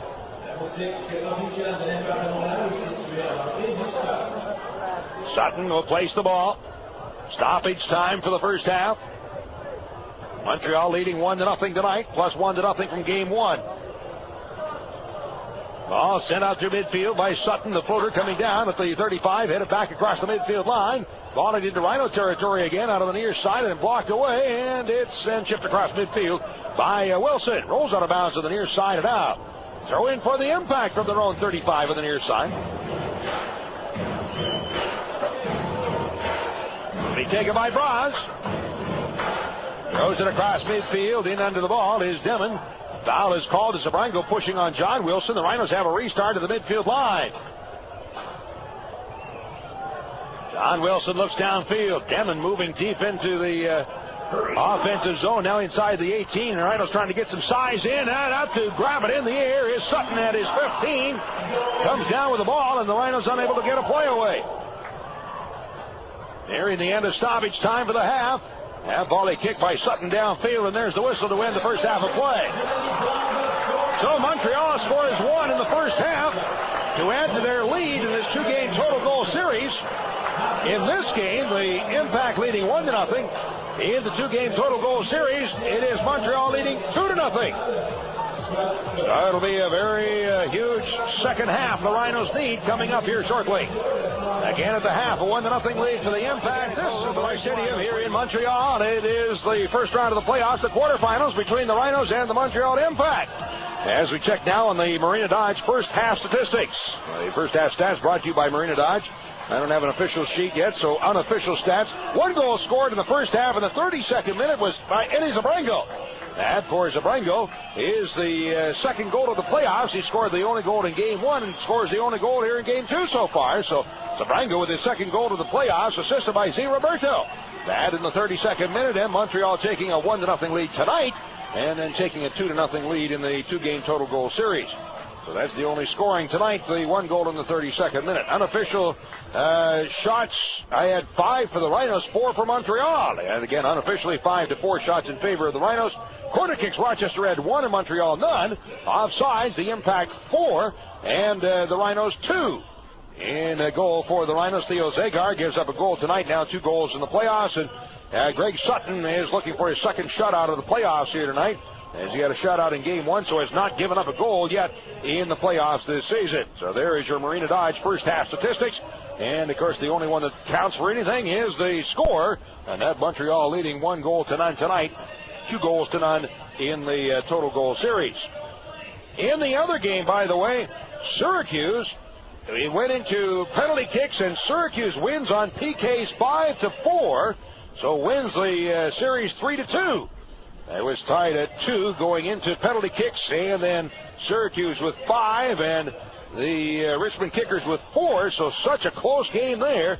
But Syracuse comes out on top tonight, 5-4 in PKs, and therefore wins it 3-2, moves on to the semifinals.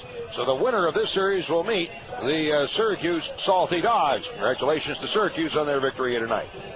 All right, we're at the half. We'll be talking with the captain of the Rhinos coming up next, so stick with us for more. From Montreal, it is the Impact leading tonight 1-0, and this is the Raging Rhinos Radio Network. Tonight in Montreal, we're at the half between the Rhinos and the Impact. Again, Montreal scoring 1 tonight, now taking a 2-0 lead in the 2-game total goal series. So the Rhinos need 2 to get back in it, and a 3rd to move on to the next round of the playoffs. Had a chance earlier today to sit down for a few minutes with the captain of the Rhinos, Craig Demon, and talk to him for a bit about things about the season. Asked him, first of all, if he had any way to categorize what this season has been. I think interesting is a very good word to use for this year. You know, we came in this year, a lot of expectation. You know, we have a lot of talent. You know, everyone knows that. But it just hasn't been going the way we planned it to. You know, and I think we've done well to be where we are. And 1-0 loss to Montreal was a bit disappointing last couple of days, but really feel good about ourselves. You know, we have a team that we think, we have the talent to rise at any point in time, and we just hope that today, we're looking forward to today, hopefully, that we all could get it together and get a good victory today with Montreal. Now, the first half of the season, actually, things went pretty well. Halfway through the season, you're first place in the league. Did it come too easily? Well, I don't know if it was too easily. You know, I thought we did win, but it wasn't as easy as I thought. You know, we scored a couple goals early, and at the end of the game, we had to hang on and play tight defense at the end of the game. So it wasn't as easy as you might think. With a young team, I guess, you would expect a little inconsistency throughout the season as we've had. So, to be honest, it really wasn't as easy as the score might indicate. Now, it seemed like the scoring certainly was a part of the problem. Was that the whole problem? No.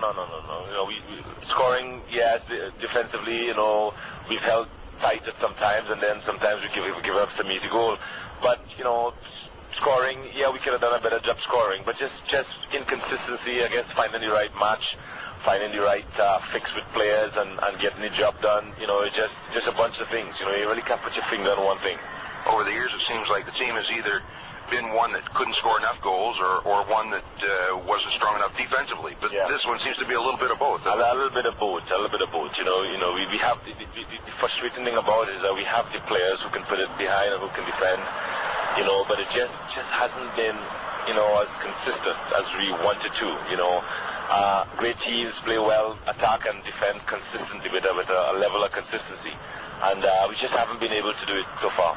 Now, there were so many games over the course of the year where you outplayed the opposition. You'd outshoot them, 20-5 or some ridiculous thing like that, but you couldn't score a goal. Was it just frustration or what? That's the frustrating thing about it. When you look at the season and there's disappointment, but level, because you look at how you play, and I think there may be about 3-4 games that we played and we thought that we don't deserve to win, but the others, we've been in the game, we've played well, and we just couldn't score, and then we give up an easy chance or something like that, so it is quite a complex situation here this year.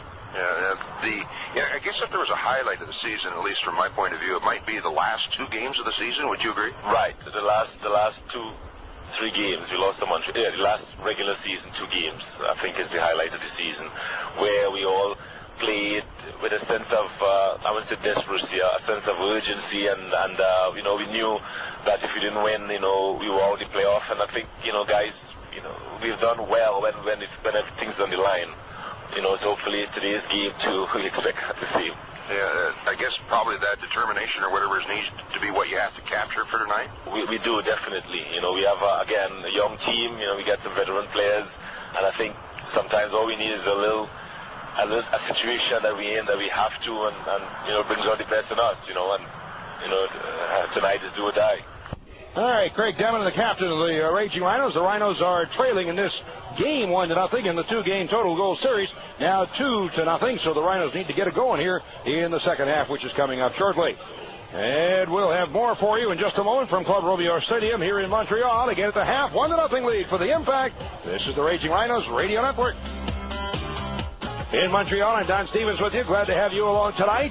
And wish I had a better story for you, but it is a 1-0 lead for Montreal tonight. 2-0 in the total goal series. Reminder, the U.S. women's gold medal soccer team will be in Rochester on Saturday, the 25th, to take on Iceland in the beginning of their 10-game gold medal tour. So that'll be at Frontier Field on September the 25th. Pick up tickets at the Frontier Field box office. Season ticket holders can purchase their tickets plus 8 tickets.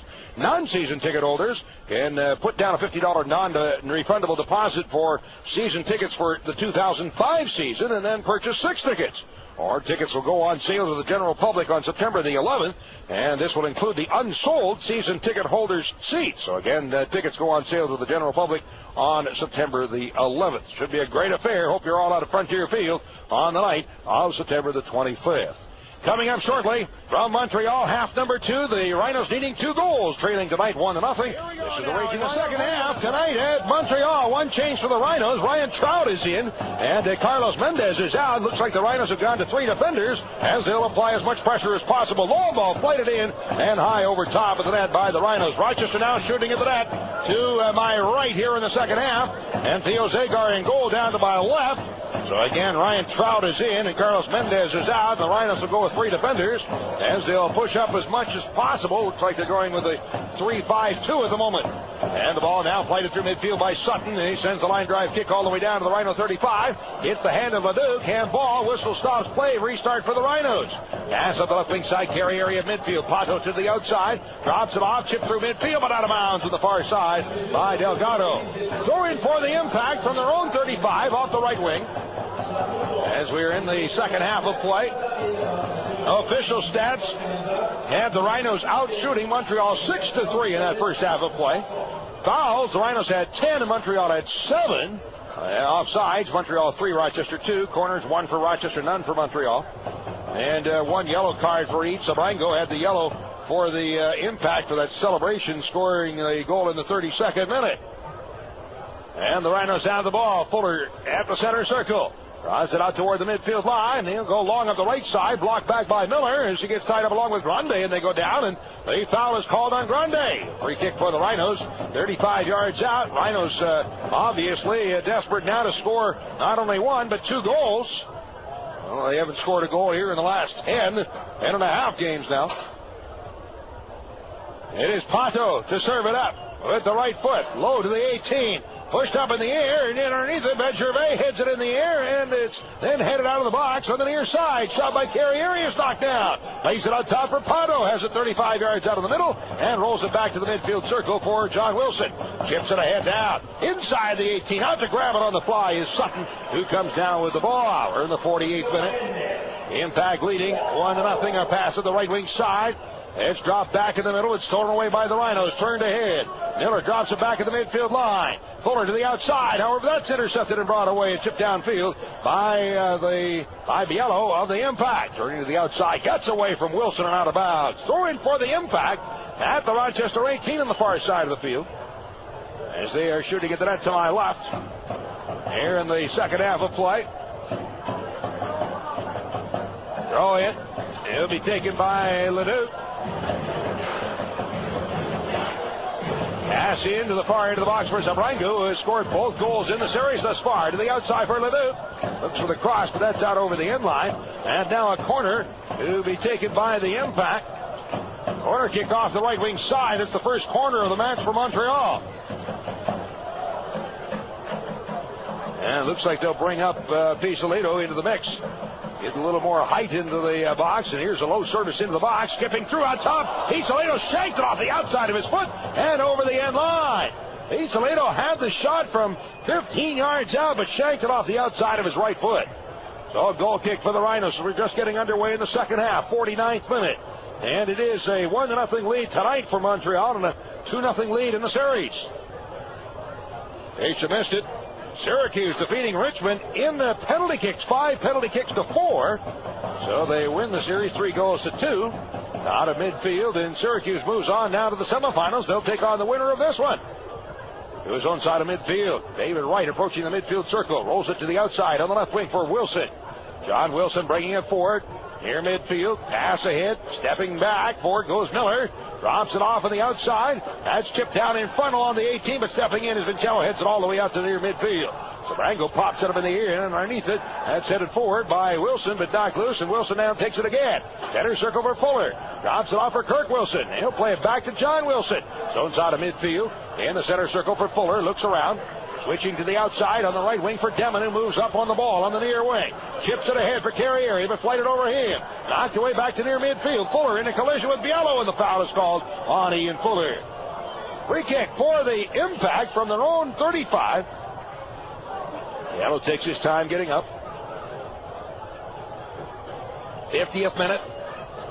Time becomes the enemy of the Rhinos now. Here is Gervais.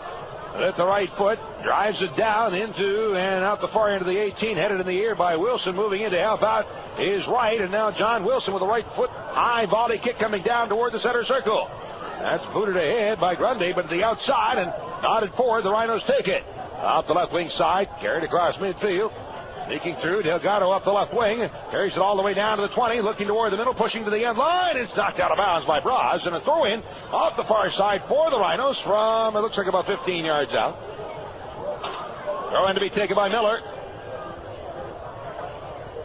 Backs way up, he'll get a run on it.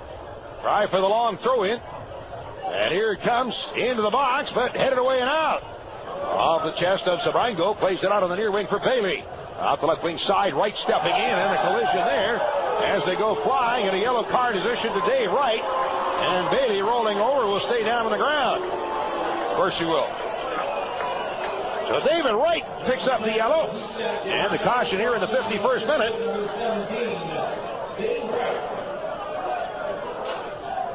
All right, Bailey is up, is all right. Free kick for the Impact. From their own 40, pushed out on the near wing and ahead of the left wing side. Vincello trying to turn it back in the middle, turns it to the outside. Off the left wing is Roberto. Looks for a cross in front of the back post, and he'll flight it out over the end line. Misses the upper right corner on the backside by about 2 feet. So a goal kick for the Rhinos. Other sponsors of these broadcasts include Webster Chrysler Jeep at 2111 Empire Boulevard in Webster, and by Tunes by Todd, DJ service for all your entertainment needs. Go to tunesbytodd.com. Zagar flights it through midfield. Flick on. Ahead now blocked toward the midfield circle. Pato, but couldn't control. That's knocked away. Then headed by Demon into the center circle for Pato once again. Hits it off, and it's carried into the circle by Delgado. Rolls it to the outside on the right wing, and along the near side to Trout. Step over on the ball, but still has it as he's watched by Z. Roberto. Spins back with the ball, drops it off at midfield. Takes Demon into the center circle. Lays it to the outside on the left wing. And underneath the ball is John Wilson. Pass ahead, checking back. Fuller chips it off into the middle. Kirk Wilson chasing after it, but won't get to it as it is dropped back by Z. Roberto to Vincello, and then he'll play it off on the near side. And out of bounds. Throw in for the Rhinos on the near side of the field from their own 35. Demon with a throw in ahead for Pato. Checking back for the ball as he's watched to the outside. Demon plays it off into the middle for Wright. And along his 25 and to the left wing side now for John Wilson. We're in the 53rd minute. Montreal scoring 1 tonight and 1 in game 1. So lead to the 2-goal total series, 2 goals to none. Ahead is Wright with the right foot. Line drive kick through midfield, but that's blocked away. Comes out of the near wing. And it is out of bounds. No, carried, kept in by Kirk Wilson. On kick downfield, trying to sneak it through to Miller, but that's blocked away, and Vincello will then drive it out to the midfield circle. Zabrango knocks it down, turns upfield. Fuller chasing from behind. But Zabrango gets away. He'll move it down to the Rhino 25. Turn it to the outside for Leduc. On the far wing as he's double teamed. Delgado knocks it away, and the Rhinos carry it upfield. Ahead with it, Fuller. Long chip downfield on the left wing side, but in underneath it is Pesolino. Turns it back and drops it off inside to his keeper. Sutton has it at his 6. He'll just kick it out on the near side for Vincello. Spins around, but as he's watched by Trout, plays it up the near wing for Roberto. Kirk Wilson on him as they push to the outside. Wilson still trying to get Roberto along the near touchline, keeps it in play, and finally knocked out of bounds with that off the Rhinos. Throw in for the Impact from their own 20 on the near side. Time running out of the Rhinos, 54th minute. 1-0 lead for the Rhinos here tonight. Ball is played in, then chipped in the air and out through midfield. Bailey and Demon tangle. Bailey knocks it away, but comes up with the ball again as he spun around, but still controls the ball, brings it. That now knocked away by Demon and recovered by the Rhinos. Cross midfield is Trout up the right wing. He slides it through open space up the right wing, and Gervais turning back for the ball as Miller couldn't get to it. That's in behind, and the pass over the near wing. Ryan Trout steps in. Back heel off to Miller. Near into the box, and that's blocked away out over the end line. A corner kick for the Rhinos off the right wing side. Rochester had 1 corner in the first half. Pato over for the corner. Carrieri also moving to the outside. We'll see what they'll do off of this corner kick. Pato, right-footed kicker, out-swinging kick. Takes a look in front, low line drive in, back heel through, and is tipped outside the box. It comes out on the near wing all the way out to midfield. Up with it, John Wilson. Off the right wing side, chips it down inside. Fuller heads it in the middle, moving in. Trout couldn't get a shot away. That's knocked down and then popped up in the air out of the box. Back for Delgado, trying to knot it aside, but the ball bounced away. In it's Wilson. Back to the midfield line. We're taken in the center circle by Wright. And drive it out on the near wing. Carrieri up, able to head it to keep it in, but that breaks to Roberto, who then slips it through midfield. After it, on the near wing is Bailey, and right on him is John Wilson. As Bailey spins around and drops it back to the outside of the near wing for Roberto to midfield. Picked up by Vincello, working forward, and they'll draw it down to the Rhino 20 to the outside for Bailey, the near end of the box. As a foul is called, Vincello taken down. Free kick for the Impact, 18 yards out off the near side.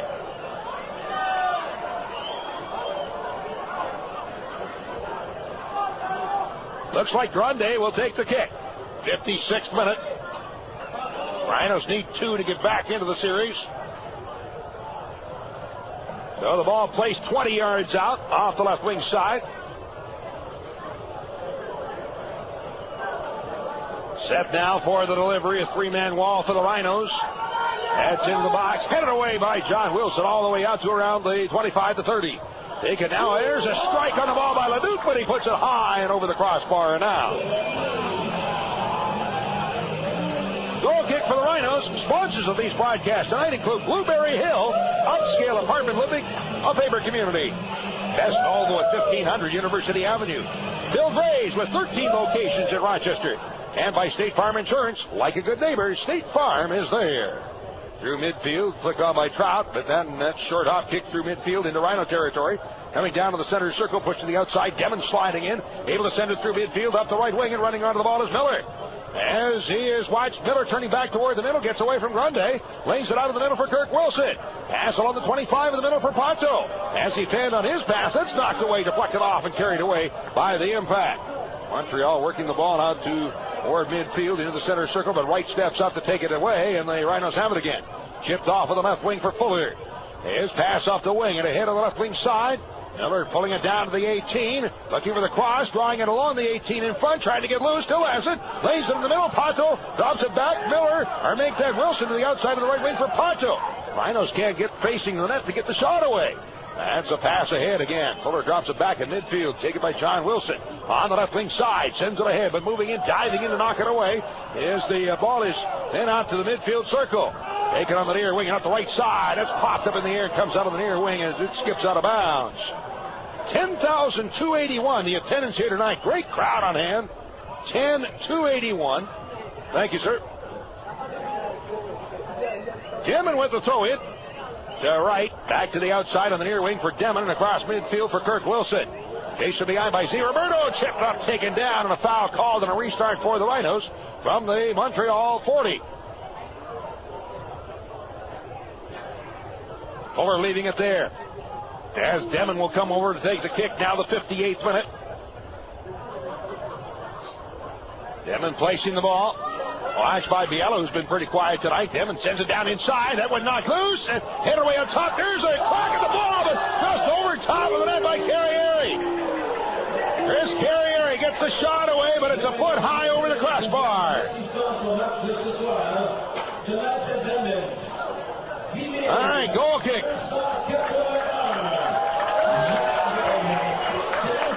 Goal kick for Sutton. The attendance announced here tonight. Again, a great crowd, 10,281. Standing room only as the ball flighted through midfield. And that's headed aside by John Wilson, but out of bounds to the far side. Great crowds all season long, seeing an excellent team here in Montreal this year as they really put together quite a season. Off the right wing.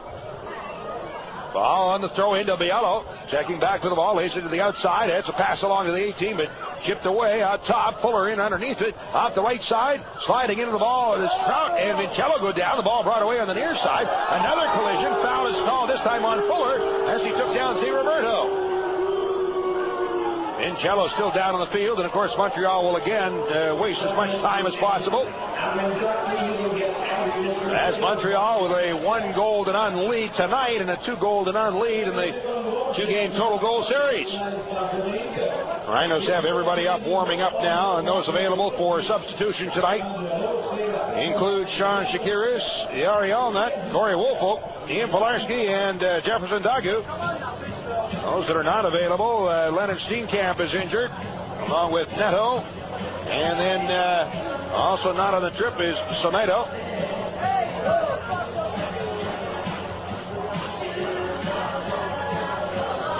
All right, as Vincello is helped up. And the referee points to the sidelines and says, all right, you wasted enough time, now step off. Vincello arguing. More time wasting. All right, 35 yards out for the free kick for the Impact. It's a little bit to the left of center. Rhinos have a 3-man wall along the 25. Back goes Grande with the right foot, moving in. Roller, but blocked away by the wall and comes out of bounds on the near side, and a throw in for the Impact. Vincello's back on the pitch. And he'll take the throw in along the near wing. All right, Vincello. Pass along the near side to Roberto as he's double teamed. It's knocked away momentarily. Back to how about is Trout. He'll chip it ahead, but Vincello heads it forward. Now right to Kirk Wilson. Fuller back to Wilson and rolls it ahead for Pato. Moves out to near midfield. He gets tangled up in a double team and the ball carried away by the Impact. Pizzolatto pass. Ronde tips it toward the center circle. Z. Roberto pass forward. Out of the near wing. And then underneath it is Ronde as Z. Roberto's taken down. And a foul is called and a free kick for the Impact. 35 yards out. Again a little bit to the left of center. Almost the same spot as the last one. On the restart, push to the outside of the right wing, and in underneath it goes Braz.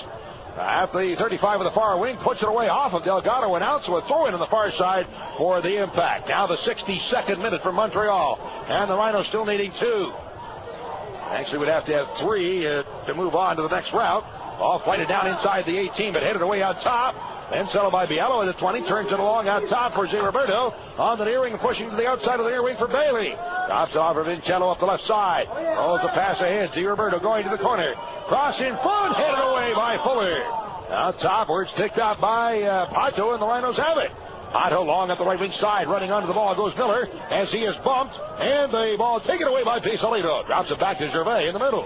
Long as 25, sends a line drive kick downfield. After it's Zabrango on the near wing, and he moves in. He's fouled by Wright, and the Rhinos are saying, wait a minute, he took a dive. Al Zabrango is an expert at taking those. We first saw it when he did it, when he played for Rochester, could take those dives very well. As soon as he feels a touch, he goes down and gets the call just about every time. So the near corner of the 18-yard box is Grundy will serve it up for the goal, for the free kick. Right-footed kicker. Goes around the wall. One hopper into the midsection of Zagar, who comes down, has the ball, and holds on. To the outside of the left wing, John Wilson on the attack for the Rhinos. Rochester still has not scored a goal here in 10-plus games now. Cross midfield, Carrieri, and he is sent flying by Grundy. No call there, and the ball is into Rhino territory. Pushed across midfield, checking back as Pato turns as he double-teamed, lays it to the outside. On the left wing, John Wilson. Across the midfield line. Rolls it downfield, now chips it on, running onto the ball is Fuller. Keeps it in at the touchline, then is blocked out of bounds. Throw in on the far side for the Rhinos, 20 yards out off the left wing. Miller will move over for the throw-in. 64th minute, 1-0 lead tonight for the Impact. 2-0 lead in the two-game total goal series. Sutton looking for another shutout here tonight. Call him Mr. Shutout on the season. Headed away out of the box, and back for it goes John Wilson as he knocks it down. Tried the back heel, but it's taken away by Zabrango. Throws it across midfield. Wilson chasing behind. Demon was back, and Zabrango recovers the ball. Drops it off for Leduc as he's chasing behind by Delgado. Turns to the outside again, up the right wing. Spinning back, Leduc drops it back near midfield. That's into the middle, carried away by Grundy, and he'll move it forward, trying to slip the ball through, but Demon is there to first time it out through and across the midfield line. Back for it, Pizzolatto turns it into the center circle with the right foot, chips it long up the far wing, and nobody will get to that one as it's out of bounds on the far side of the field. Throwing for the Rhinos deep in their own end of the field off the far side, a substitution coming up, as the Rhinos will be sending in Yari Allnut and David Wright coming off, so the Rhinos will once again remove a defender in favor of a midfielder. So Yari Allnut is in here in the 65th minute.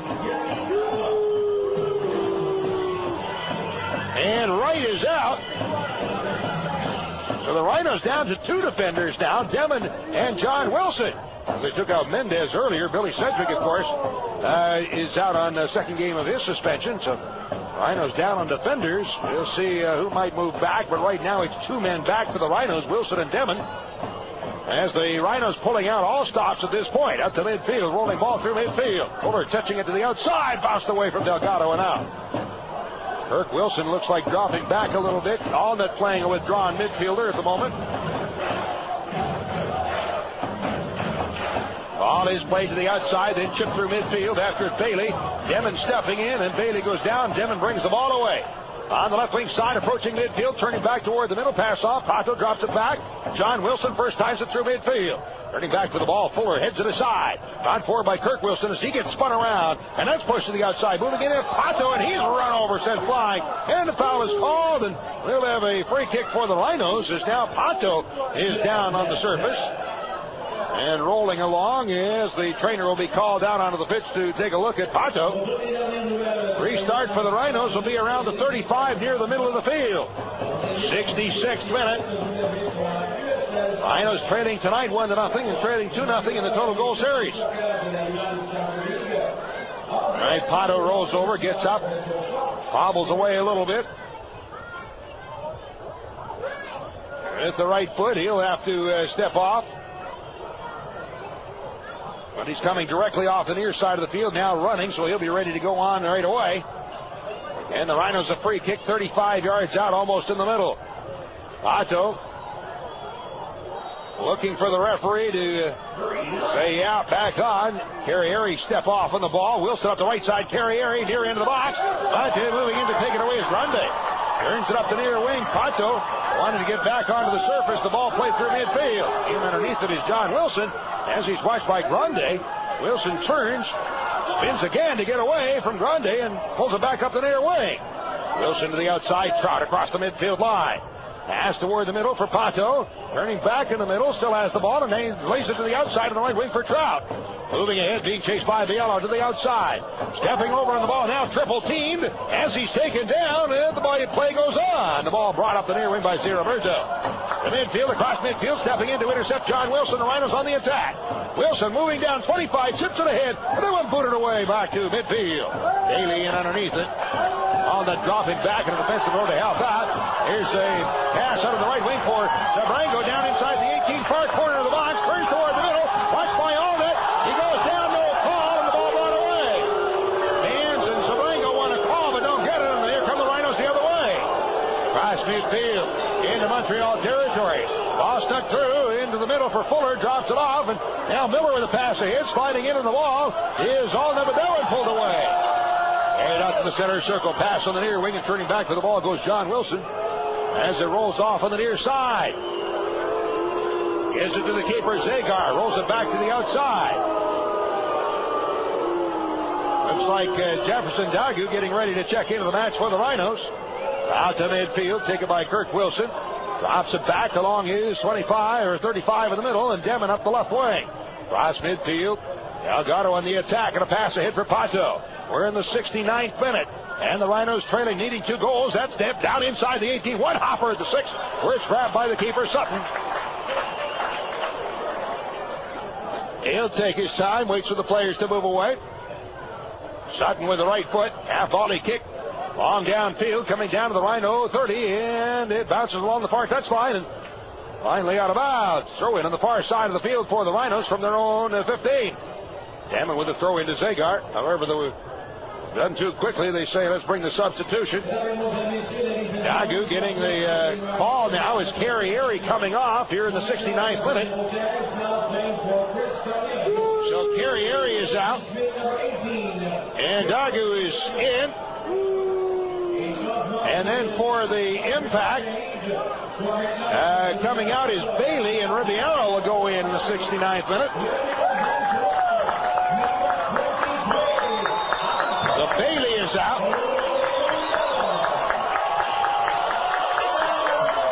And Ribeiro is in. All right, up the left wing side, long ball delivered downfield, rolling deep to the end line, and there's taken by Gervais to the outside, spins, and he'll put it out of play on the far side of the field.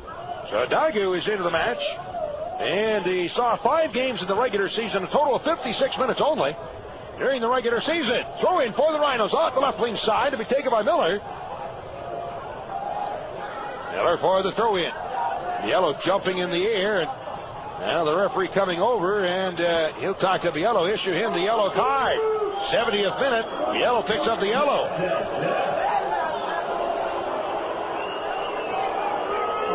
You can stand along the line, but you can't jump and obstruct when trying to make the throw in.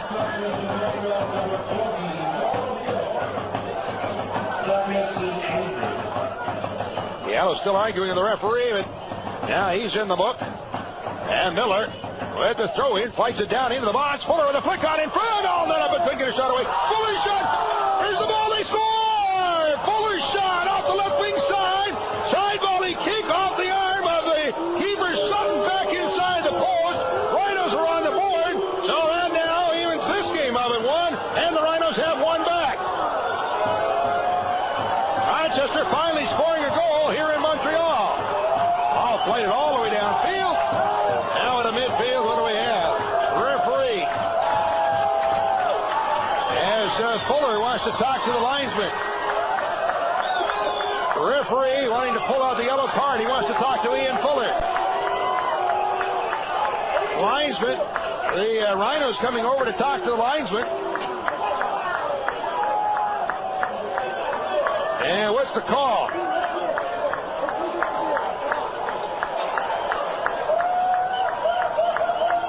Well, still trying to see what is going on here.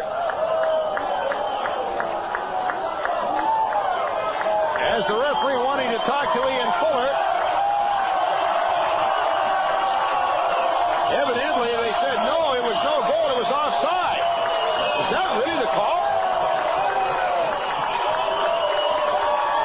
Yellow card on Fuller. And they've taken the goal off the board. I had looked down and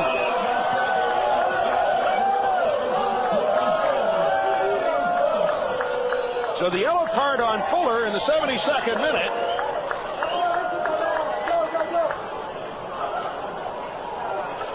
And then no goal. Offside. Evidently, offside is the call and no goal. Wow. Well, of course, what's new for playing here in Montreal? That's certainly why the Rhinos don't ever get any goals. The referee wants the ball back. All right, they're going to now argue some more about the whole thing. Allnut stepping up, talking to the official. Kirk Wilson talking to the official. Now we have the referee is calling over Kirk Wilson. Or is he talking to Demon is trying to talk to the referee. Now Theo Zagar, the goalkeeper, also wanting to get to the referee as Kirk Wilson is being restrained. Looks like the referee has the red card pulled out of his pocket. Kirk Wilson will draw the red card. And the Rhinos, on top of everything else, will be a man down. 73rd minute, and Kirk Wilson is gone.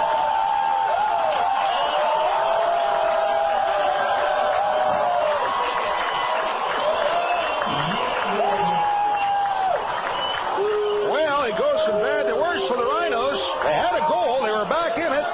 Lost the goal. Now lose a player, a man down. There will be a substitution as Miller will be coming off and Corey Woolfolk will be going in for the Rhinos. Rochester's now still leading 2.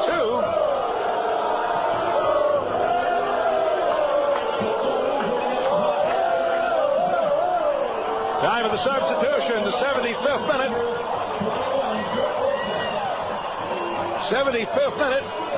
Miller having a few words for the referee as he is being invited to leave the surface. Has a few words for the referee. So Miller is out. Woolfolk is in. And it is still 1-0 in favor of the Impact tonight and 2-0 in the two-game series. Now the referee over and he has a few words for Delgado. Allnut in for the kick, kicks it ahead to Woolfolk, turns it to the outside. Delgado spinning around as he is being grabbed onto. Foul is called and a restart for the Rhinos. Rochester is a man down. And 15 minutes or so remaining. As the ball chipped down inside the 18, Duggan with a head ball for the end line, but that's too far wide right and not over the end line, and a goal kick for the Impact. Other sponsors of these broadcasts include Kimberly-Clark, a proud sponsor of the Rhinos. Hollywood Tans, the official tanning provider of the Rhinestones. Spinning Webs, the official website provider of the Rhinos. And Moyer Chevrolet Oldsmobile Buick in Honeyway Falls. No goal, a goalie save. Goalie save. Well, the ball was inside the net. That's it. Well, we've heard some good ones here, and that's maybe one of the best. Thank you for the information. But the decision is no goal. It was a goalie save. Well, if the goalie saved it, how did the ball end up in the net? I don't get it. All right. Ball chipped down inside, up in the air to come down. It is 6 is Sutton with the ball. 76th minute. Sutton dribbling the ball, waits for the players to move downfield, and with the kick will drive it into the center circle. And when flighted by, Trout comes out on the near wing and skips out of bounds. Throw in for the Rhinos on the near side. Damon with the throw in. Pato checking back to help out. Rolls it ahead for Allnut near the center circle. Turns back to get away from Biello. Takes a look downfield and rolls it off on the near wing along the 35 for Craig Demon. He'll switch to the outside on the left wing for John Wilson.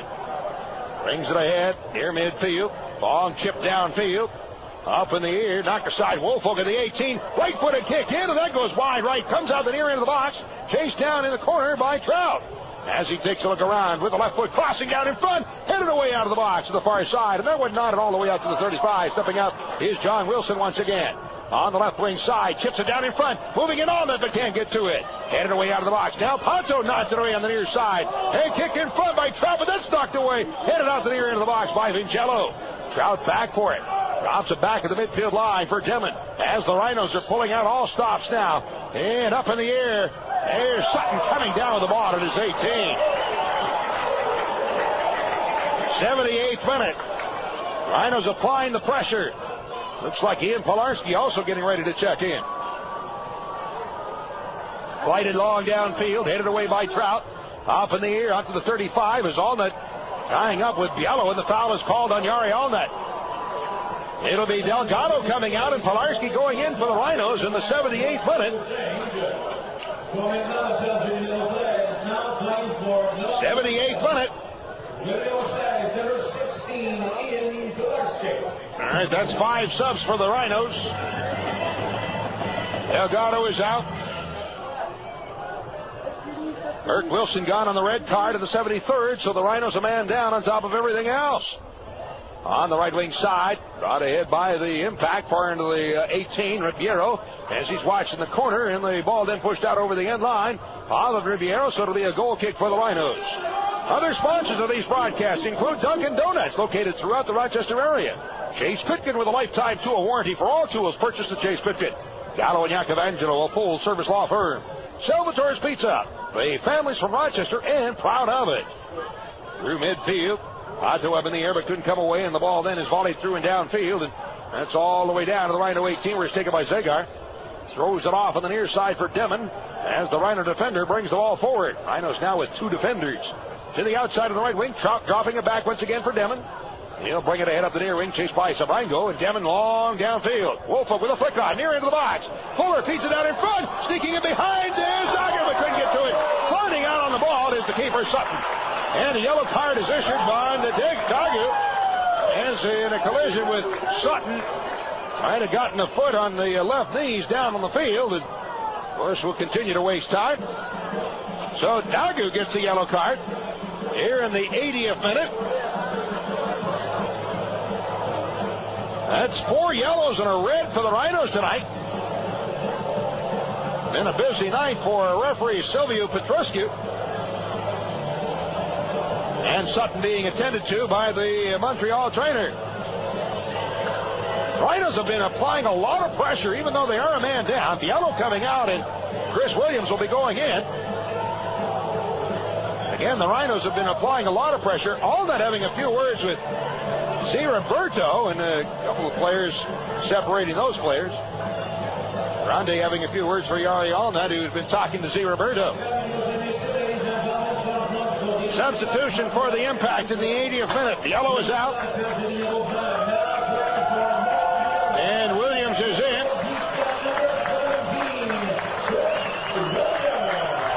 So Montreal bringing in another defender. Or at least he played defense the last couple of games. And Biello is out. Winner of this series moving on to take on Syracuse in the next round of semifinals. Sutton sitting on the ground, taking a lot of time. Of course, Montreal wasting as much time as possible. Very interesting how you can delay the game for 8 minutes and then have 3 minutes of stoppage time added on. That's why they do it, because they're not held accountable for the exact amount of time they delay the game. That's something else that needs to be done in this game, I think. As you go down, clock is stopped. The only way to stop a whole lot of the stuff that goes on, I think. All right, here's the right foot from Pisolito, kicks it long downfield. Allnut knocks it aside, then he's run over by Ribeiro, and Demon is there to drive it out through midfield. As Dagu lays it out on the left wing side, Pilarski running onto the ball, rolls it toward the middle for Pato, and a pass ahead into the middle, but stepping in is Gervais, his first time at downfield. Way out of his 18 comes Zegar. Off of the near wing, it's still 1-0 in favor of the Impact. Here tonight, 2-0 in the total goal series, and it's now the 82nd minute. Rhinos need 2 to get back in it. Chipped up the left wing side by John Wilson, but nobody there. Handle on the far wing, that's hammered out through midfield. Wilson gets to it. He'll bicycle across midfield, but in underneath of Ribeiro, and as he's challenged by John Wilson, Ribeiro has it at his feet, puts it off the leg of Wilson out over the touchline on the far side of midfield. Throw in at the midfield line off the right wing side to be taken by the Impact. Rhinos have made their 5 subs tonight. The only one available for substitution did not get into the match tonight is Shakiris. Other players, Steenkamp out injured. Billy Sedgwick out suspended. Sameda on the dot here. Off the right side, Ryan D'Annunzio out here also. And along with Patrick Berry. Out to midfield, off on the left wing side. Into Montreal territory, turned up the left wing. That one cross along the 18 in front. Gervais first times it in the air and off on the far wing into the stands. Throw in off the left wing side for the Rhinos. Now even John Wilson pushing up on the play. So right now the Rhinos are with one defender on the field, Craig Demon. One defender back. Demon returned pass to Wilson, but Wilson had turned back instead of forward. The ball out of bounds, so it'll be a throw-in for the Impact, their own side of midfield. 83rd minute. 1-0 lead for Montreal. Rhinos had scored a goal, but the ruling is that the goalie made a save even though the ball was in the net. I still don't understand that one. Turned off on the near wing. Ribeiro turns it to the outside for Zé Roberto. Along the 18. Drops it back. Ribeiro heading to the outside and rolls it to the end line. And nobody will get to the ball. And you get to it for the Rhinos. Deep in the near corner is Pato. Brings it away. Pato Aguilera on the right wing. He'll send a high floater through midfield. Headed back by Vinciolo back to the midfield line. Trout stepping in. Goes to the corner, but that's on the foot of Gervais. And then he'll spin it through midfield. Flick on by Ribeiro. Turning back goes Demon. He'll play it to the keeper, Sagar.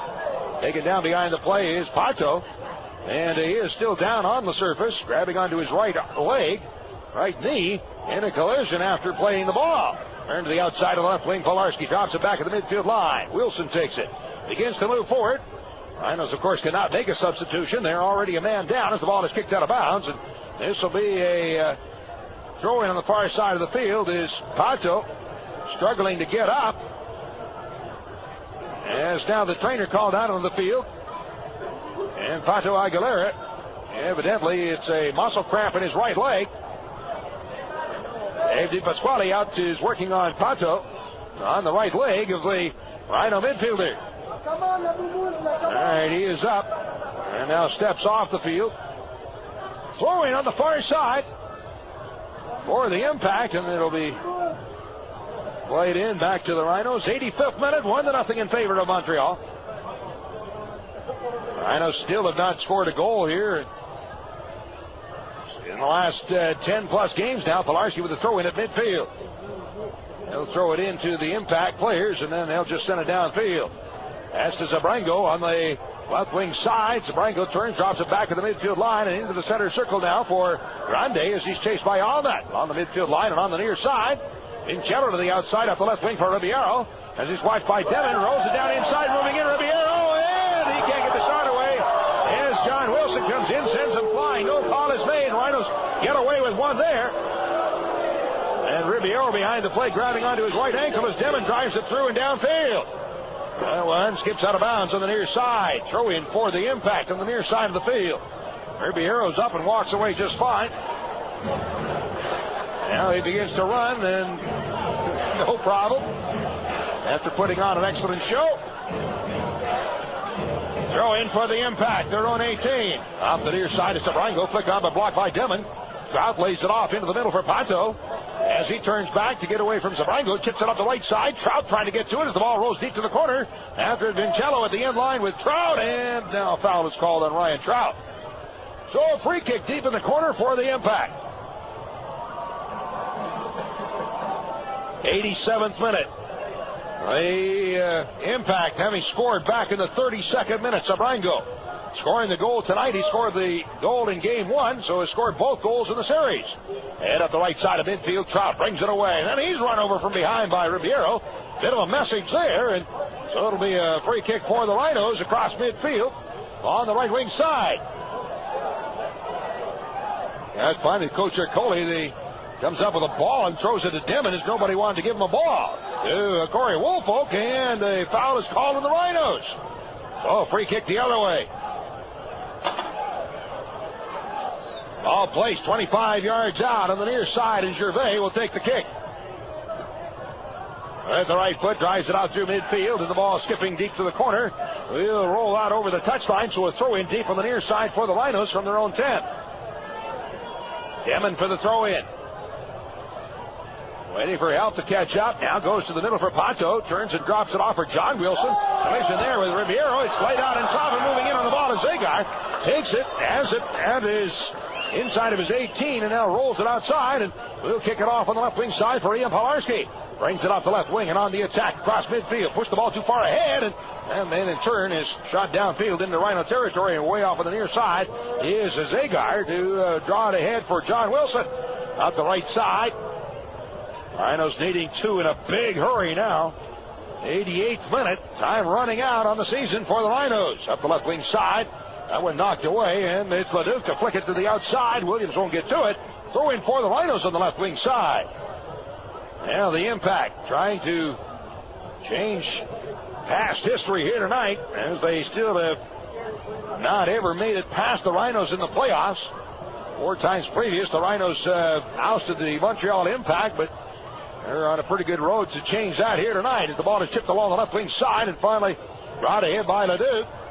Up to midfield into the center circle for Ribeiro. Drops it back for Grundy. His kick upfield on the left wing side. Running onto the ball goes Roberto, and on him is Trout. Roberto on the near side, watched by Ryan Trout. Drops it back out to the 35 for Vincello. Off the left wing as he's bumped by Corey Woolfolk, and he'll drop it back. Taken still by Roberto, his own side of midfield for Gervais. As he puts it ahead and down into Rhino territory. Back goes Pato. 89th minute now. Pato up the right side. Long line drive kick downfield. Almost snuck through, but headed away. Grande off of the near side. Taken by Vincello. Pass toward the middle for Grande. And in the middle, as he'll chip it through on the right wing side, and onto the ball is Chris Williams. Out the right wing as he's chased by Pilarski. Williams turned, stepped over the ball, still has it, and now sneaks away, drops it back at midfield. Leduc toward the center circle for Grande. Bounced away off his left foot, slips it forward to Ribeiro, stepping into Wilson to knock it away. Coming back near mid-circle and midfield, and now up the left wing side, Sabrango's in behind and offside. Offside against the Impact. Wait a minute. Foul being called, or what's the call? Evidently. Offside flag was in the air, but a foul was called, and this will be a free kick for the Impact. 25 yards out, a little bit to the left of center.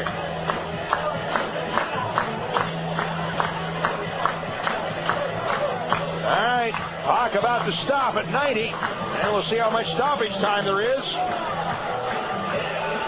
Acevedo and Grande, who will take the kick.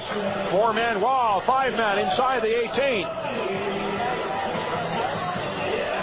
Acevedo continues to point to the wall. Grande goes for the shot, blocked in the wall, up in the air, comes down to the 6, and taken by Zagar.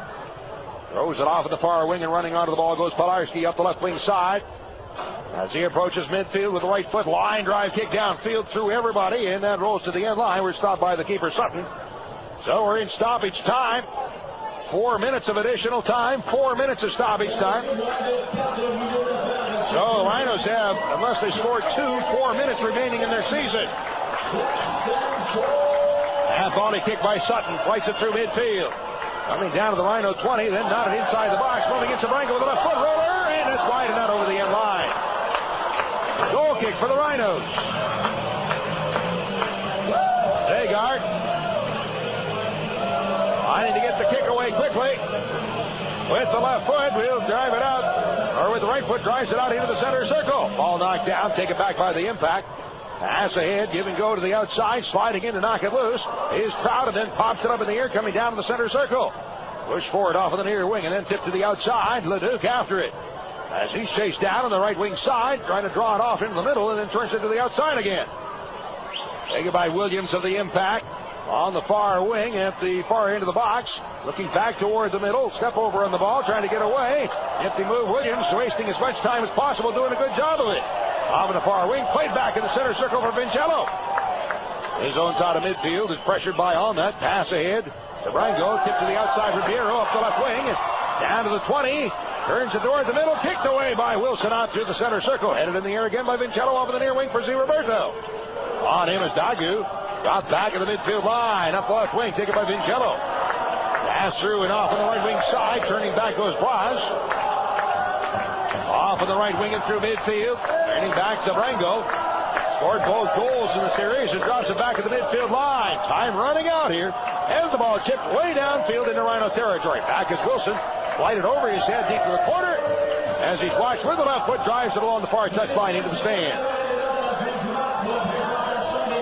We're in stoppage time. Season coming to a close on the Rhinos, it would appear, as they need 2 goals in about a minute. Haven't been able to score 1 in 10 games, 11 games now. That's here in Montreal. Well, they scored 1, but it was taken away. Nothing new for the course. All brought away. Here come the Rhinos upfield. Pilarski turns it to the outside. Pato ahead on the left wing. Approaching near midfield with the right foot. Will chip a long one downfield. On that foot, Jed Gervais up in the air to head it aside. A foul is called on the Rhinos. Kick to be taken by the keeper, Sutton. And it would appear that Montreal will move on to meet Syracuse in the semifinals. The next round, ball flighted through midfield. Demon back to head it aside. As he goes down, it's carried out by Pato. Through the center circle with the right foot. Drives it downfield. That one headed down inside the 18 and knotted outside the near end of the box by Gervais. Passed by Dagu down in front, knocked loose, and then pulled out on the near wing again. After goes Trout along the right wing side. 30 yards out. He's watched by Z. Roberto. Turns back toward the middle. Switches back to the left wing side where it's taken by John Wilson in midfield. Moves up the left wing and chips it ahead down inside the 18.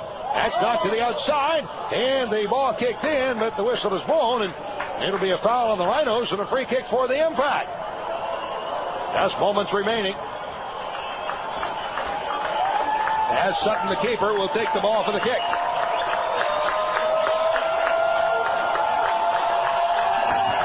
Montreal players in the field are getting to the wanting their fans to stand and cheer here.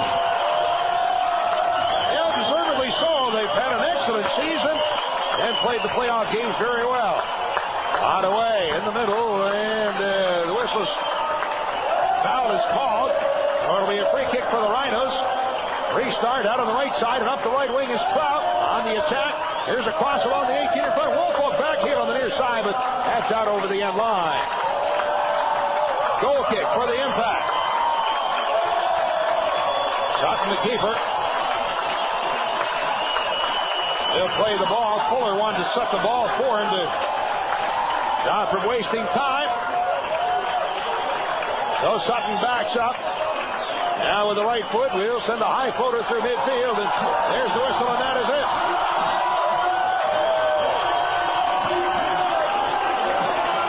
So congratulations go out to the Montreal Impact, as now the Impact move on to the semifinals to meet the Syracuse Salty Dogs. And the season comes to an end for the Rhinos. Final score tonight from Claude Robillard Stadium. The Montreal Impact won, and the Rhinos nothing. And in the 2-game total goal series, the Impact win it 2-9. This is the Raging Rhinos Radio. The Rhinos season comes to a close as they have been defeated by the Montreal Impact. And for the first time ever, the Impact ousting the Rhinos from the playoffs. And Rochester had done it the other way around 4 previous times. So Montreal getting a little payback here with their victory here tonight. 1-0 in this game, 2-0 in the 2-game total goal series. And the Montreal Impact move on now to take on the Syracuse Salty Dogs in the conference finals or in the semifinals of the A-League. Now let's take a look at these things tonight. Chase Pitkin play of the game. Well, you could go with the goal. I think I'm going to go with the non-goal as the Rhinos finally put one in the net. They caught it back and say that it was a goalie. I still don't understand that one. I'll get further information later on, I guess. As they say that was a goalie save. I don't understand that. The ball ended up, it bounced inside the net, hit inside the post against the netting at the end of the net, so I really can't understand why. But anyway, we'll call that the Chase Pitkin play of the game. Chase Pitkin with a lifetime tool warranty for all tools purchased at Chase Pitkin. As far as the best Rhino of the game is concerned tonight, well, I don't know that there was any one particular player who was the best tonight, and A very trying season. And the Rhinos pulled it out, gave it their all the last couple of games of the season to make the playoffs, make sure they made the playoffs, and I think they played an excellent series. In the game one, they probably should have had 2 goals, but bad luck in hitting the crossbar, and Sutton happens to sit on another one. And, well, anyway, I'm just going to go with the whole team for the season. Another great year of entertainment, sporting entertainment for us, provided by the Rhinos. So the best Rhino of the game tonight, the whole team. Brought to you by Rochester's exclusive Volvo dealer at 1500 University Avenue. Coming up next, the post-game show, and then we'll be joined also along the network by Andrew Battisti and I think Soccer Sam, also somewhere here in Montreal. They'll be taking your phone calls and have comments and other information for you. So still a lot to come your way yet tonight on our network.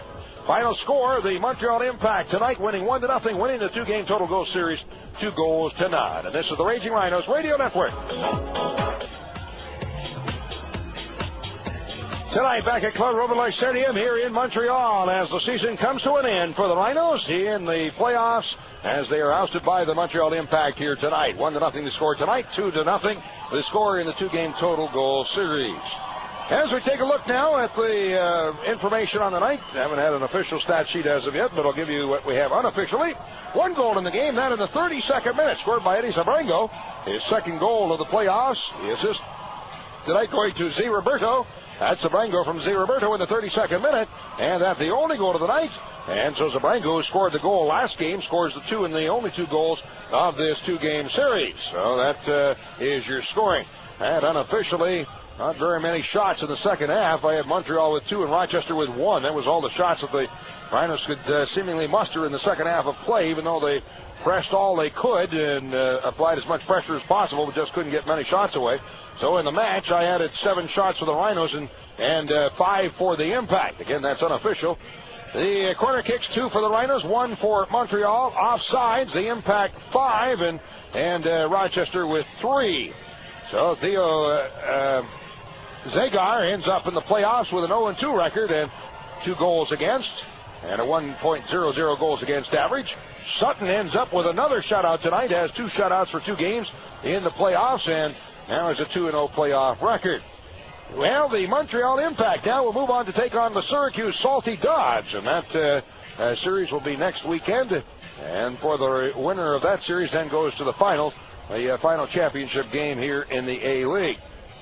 All right, so the season tonight comes to an end for the Rhinos. And I want to pass along a few thank yous, and especially to the crews that have made these broadcasts possible all season long.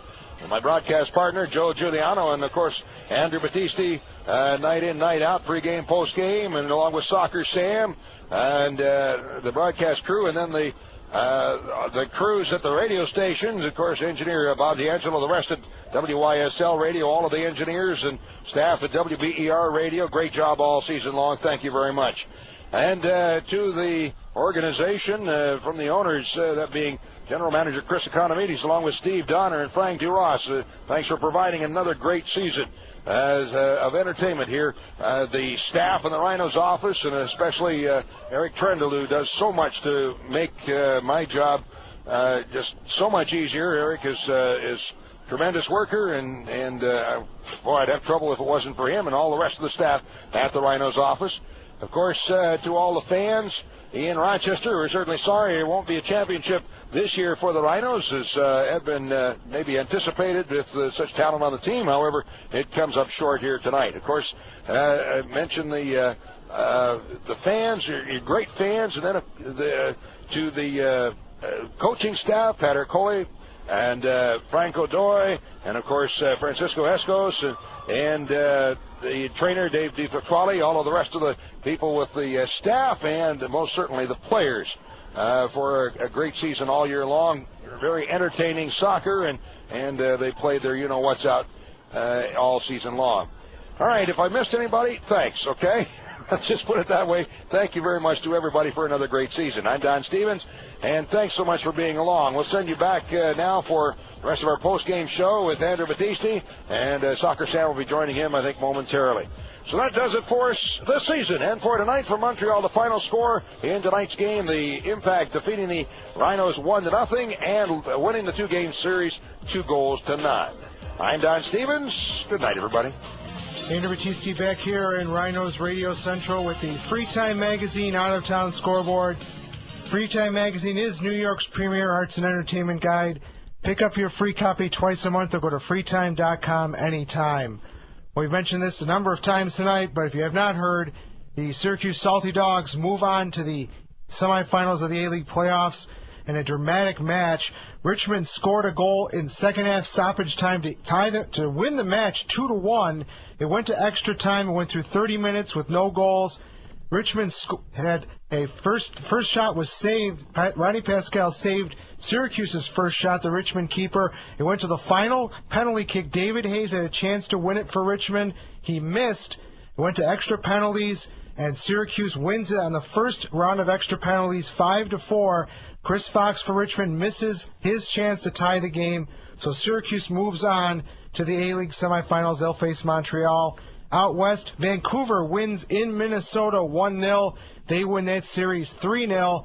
Portland is at Seattle right now. No report on that game. Portland led after the first round 2-1. And that'll do it for the Free Time Magazine out-of-town scoreboard. We'll be joined live in Montreal by Soccer Sam and Lindsay Andrazik. The Rhinos are out of the playoffs. Montreal wins tonight 1-0. They win the series 2-0. We'll be back here on the Rhinos Radio Network. And welcome back to Rochester Raging Rhinos Soccer. This is Behind the Net, brought to you by Nextel Direct, your Rhinos call-in show.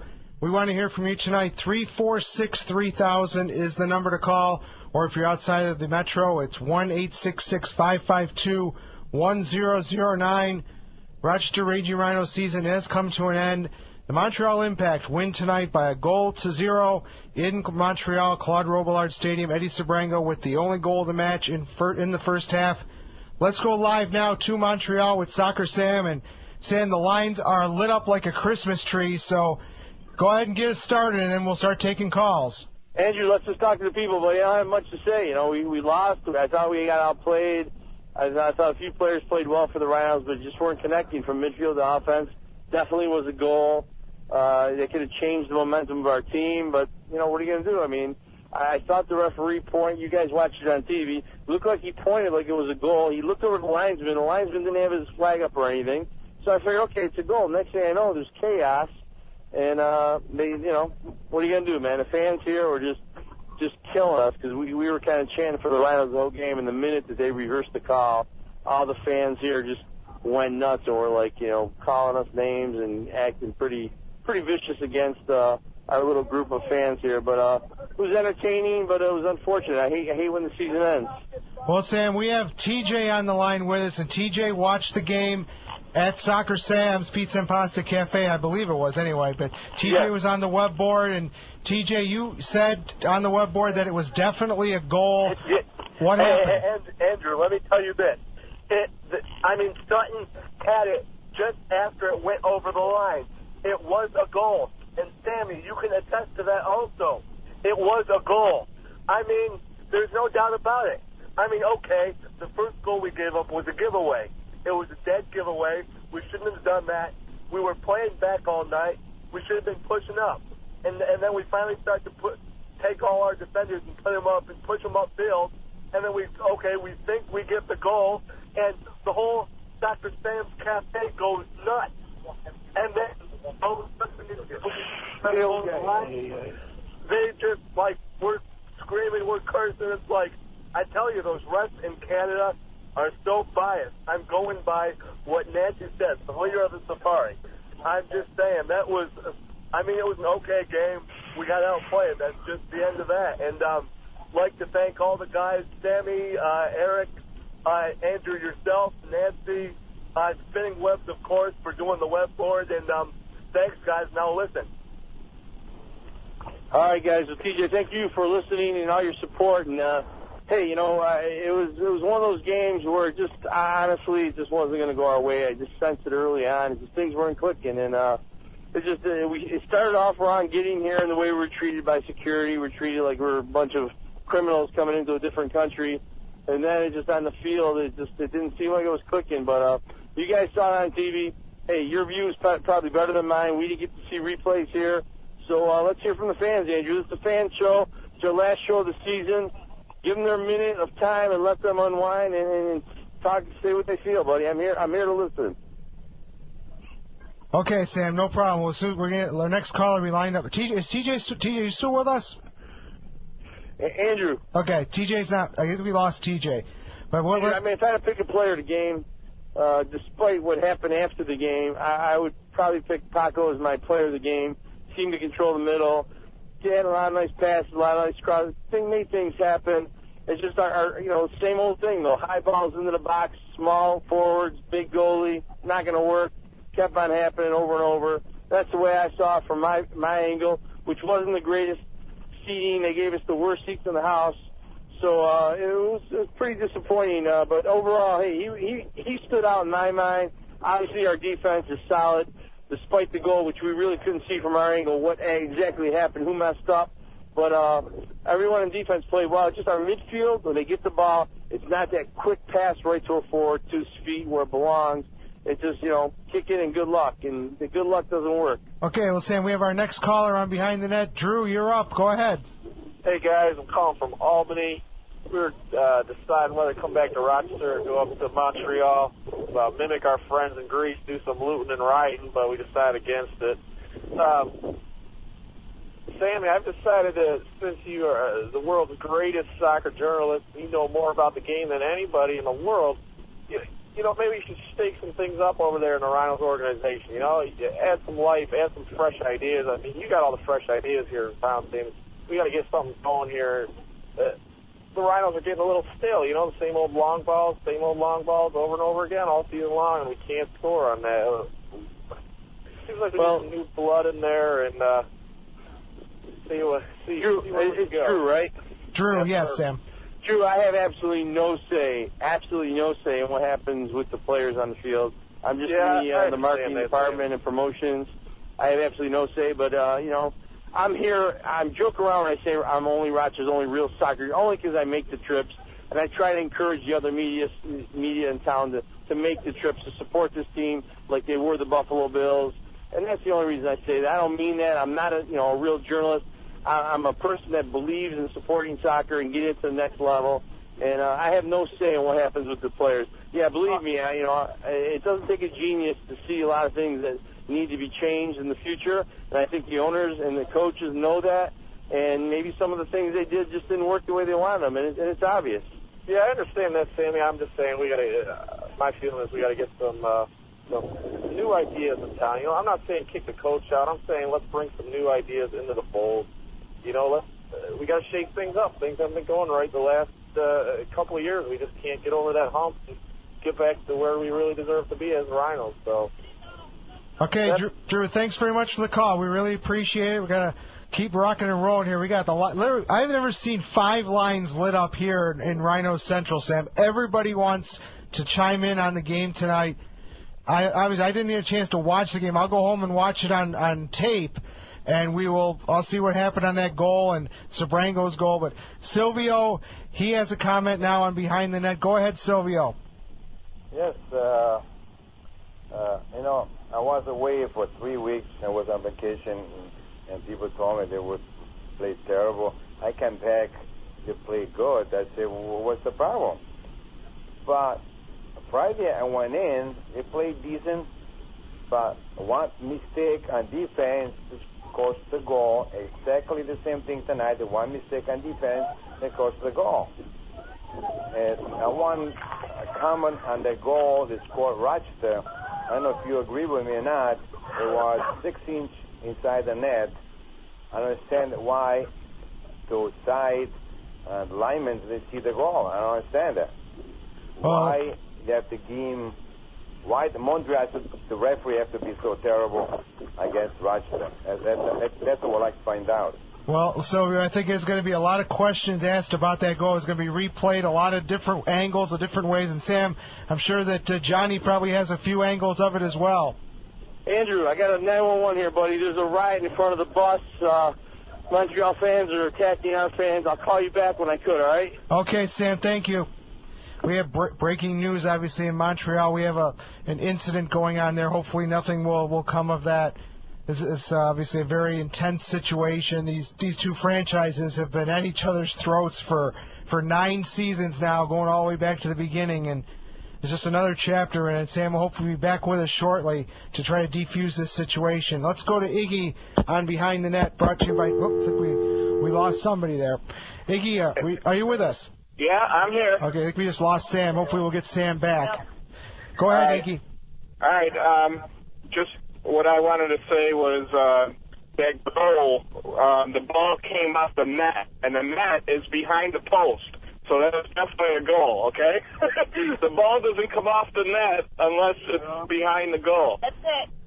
Well, again, unfortunately, I do not have access to a television, so I could not see it. I believe you. You'll see it.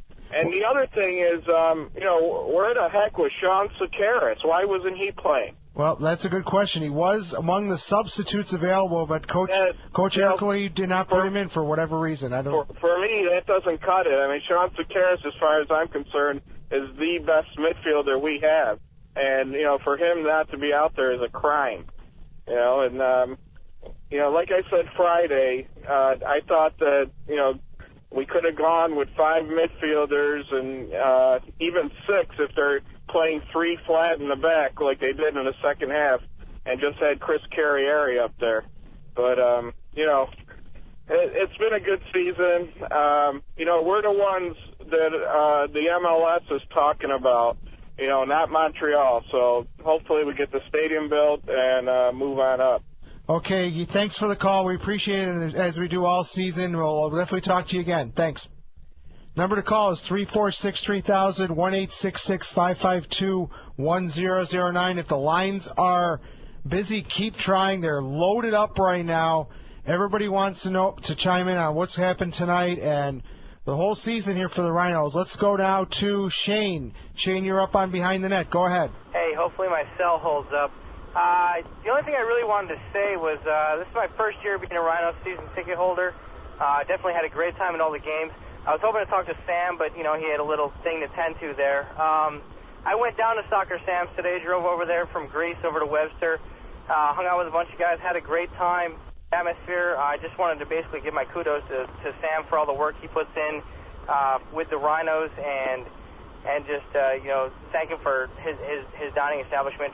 I had a good time. It's definitely, not to give him a free commercial, but, Well, thank George and Fred. They're the owners of Soccer Sam's now, and it was great for them to put the game on. Yeah, it was great. Yeah, Spinning Webs, Mike Moran, had the wireless internet going there. I noticed there were about 18, 20 people watching the game. Mm-hmm. And no doubt about it, according to the replay, that was definitely a goal. And, it's a shame because then we went from a tie game to being down a goal still and down a man.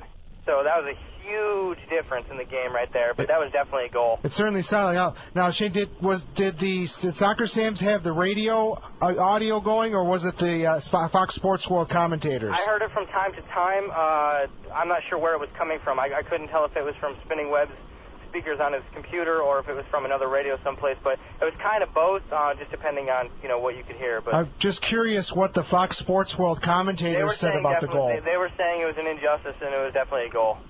Well, obviously this is going to be something to talk about. Something that's going to be reviewed, I'm sure. Yeah. Another chapter in the long history between Rochester and Montreal. It is another strange incident happening up in Canada. Yeah, but this is my first season. I'm definitely on board for next year. It was a good time. And, we had a pretty good run. So. Well, thanks again, Shane, for your support, and we'll see you at Paytech Park next year. All righty. Thanks a lot. 346-3000 or toll free 1-866-552-1009. Soccer Sam will hopefully join us. If you just tuned in, there's been an incident up in Montreal. We don't have details on it. Something between the two sets of fans. We'll hopefully get Sam back on the phone as soon as we can. Let's go to Ben now on Behind the Net. Go ahead, Ben. Hey, I just wanted to say, it's obviously been a great season. And also, I think what the Rhinos should do this offseason is, Drew said you need to shake things up. Well, you need to shake things up off the field, not on the field, because that's what's been going on for, like I have some statistics right here from 98 season to the 2001 season, the seasons where we're probably the best team. The only players that are currently on this team right now are Lennon, Kirk, Craig, Bill, Yari, and Doug. Hopefully you all know who they are. But what I think they need to do is, Pat Ercole, he has the players. This is probably one of the best teams we've assembled, and he can't win with them. I think Pat O'Coley, honestly, we need to shake up the sidelines. Maybe he needs to take a little time off, maybe go on forever, I don't know, but I think Lennon would probably make an awesome coach. I think his playing days are coming near to an end. He's had problems with injuries, and I think he would be a great players coach. He could really do stuff for this team, and it would re-energize the team, I think. Well, Ben, it's definitely, I'm sure that your opinion is echoed by a number of Rhino fans. We'll see what happens in the off season. But thanks a lot for the call, Ben. We appreciate it. We've got to go back now to Montreal. Soccer Sam has joined us once again. Sam, what is going on right now up there? Guys, it's like a riot scene. There's probably 100 security guards watching the buses. Their group, they're just a bunch of wackos. They're just making all these noises. They're throwing things. They attacked the Stampede. They took their flags. They took their scarves. They ripped them up.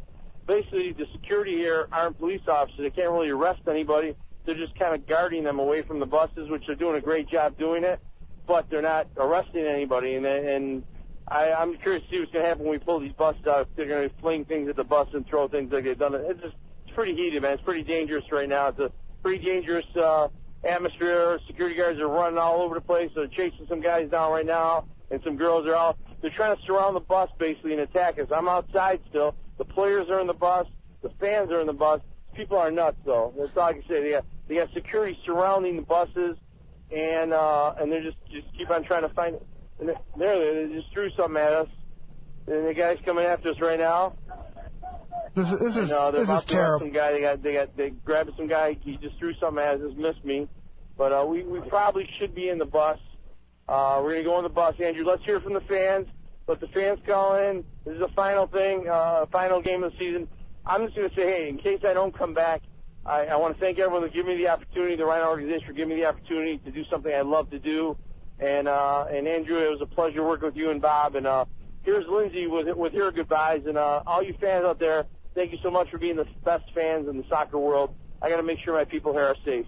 Okay, Sam, go ahead. Thanks again. Hi, Lindsay. You got to make sure you two of you and everybody are safe. I mean, this is a terrible situation here going on in Montreal. It's very frustrating. It's a disheartening loss. Things didn't go our way, and that was a goal. Unfortunately, the officials didn't think so, and it's disappointing. It is getting very chaotic and crazy here, and the fans, somebody just threw something at the bus, and the guy actually just got arrested. And it's hard, but all the players, all the Rhinos players, thanked all the Stampede people for coming out this year, thanked everybody for making the trip, and, they're just disappointed as we are. It was a great season, and we had chances tonight. Unfortunately, they just didn't go in for us. Well, so Lindsay, just another chapter in this. This is your first year. I've been through this with Montreal for 9 years now, and it just seems like every year something new happens, and this is just another case of it. Yeah, it just, with all different areas, as soon as you walk into the stadium, you have to have 10 security guards, putting the fans in one specific area. There was the worst seating in the house. We're stuck way over in the bleachers. I understand they're trying to do some kind of crowd control, but, the fans all game were just very rowdy, and it is disheartening. You have people making the trip out here trying to support the team, and it did get crazy. And unfortunately, disappointing. All right, Lindsay. Well, listen, I want to let you go. I want you to be safe. Get on the bus and get out of there. And if you can call us back when you guys are on the road, please do so. Yeah, we'll definitely do that. But yeah, I want to thank you guys for everything this year too. It's been a pleasure. Rooting for the team and coming out to these games, and definitely looking forward to next season. Okay, Lindsay. Thanks very much, and you did a great job. Thank you. Lindsay and Drazik live from Montreal. Let's take a break here on Behind the Net. When we come back, we're going to take your phone calls at 346-3000, 1-866-552-1009. If the lines are busy, keep calling in. This is the Rhinos Radio Network. Welcome back to Behind the Net, brought to you by Nextel Direct. Communicate instantly with the walkie-talkie feature for up to hundreds of miles. No more voicemail and no more phone tag. Just instant contact with everybody you need. Every Nextel phone comes with a built-in walkie-talkie feature, and it works from coast to coast. 350-2000 is the number to call for more details. Montreal goes on to the Eastern Conference Finals, the semifinals of the A-League. 1-0 win tonight over the Rhinos, 2-0 on aggregate, and the Rhinos are out of the playoffs. And again, if you just tuned in, Soccer Sam and Lindsay are in Montreal, but unfortunately there's been an incident between the two sets of supporters of the teams. So for the safety of Sam and Lindsay, they've gone onto the bus.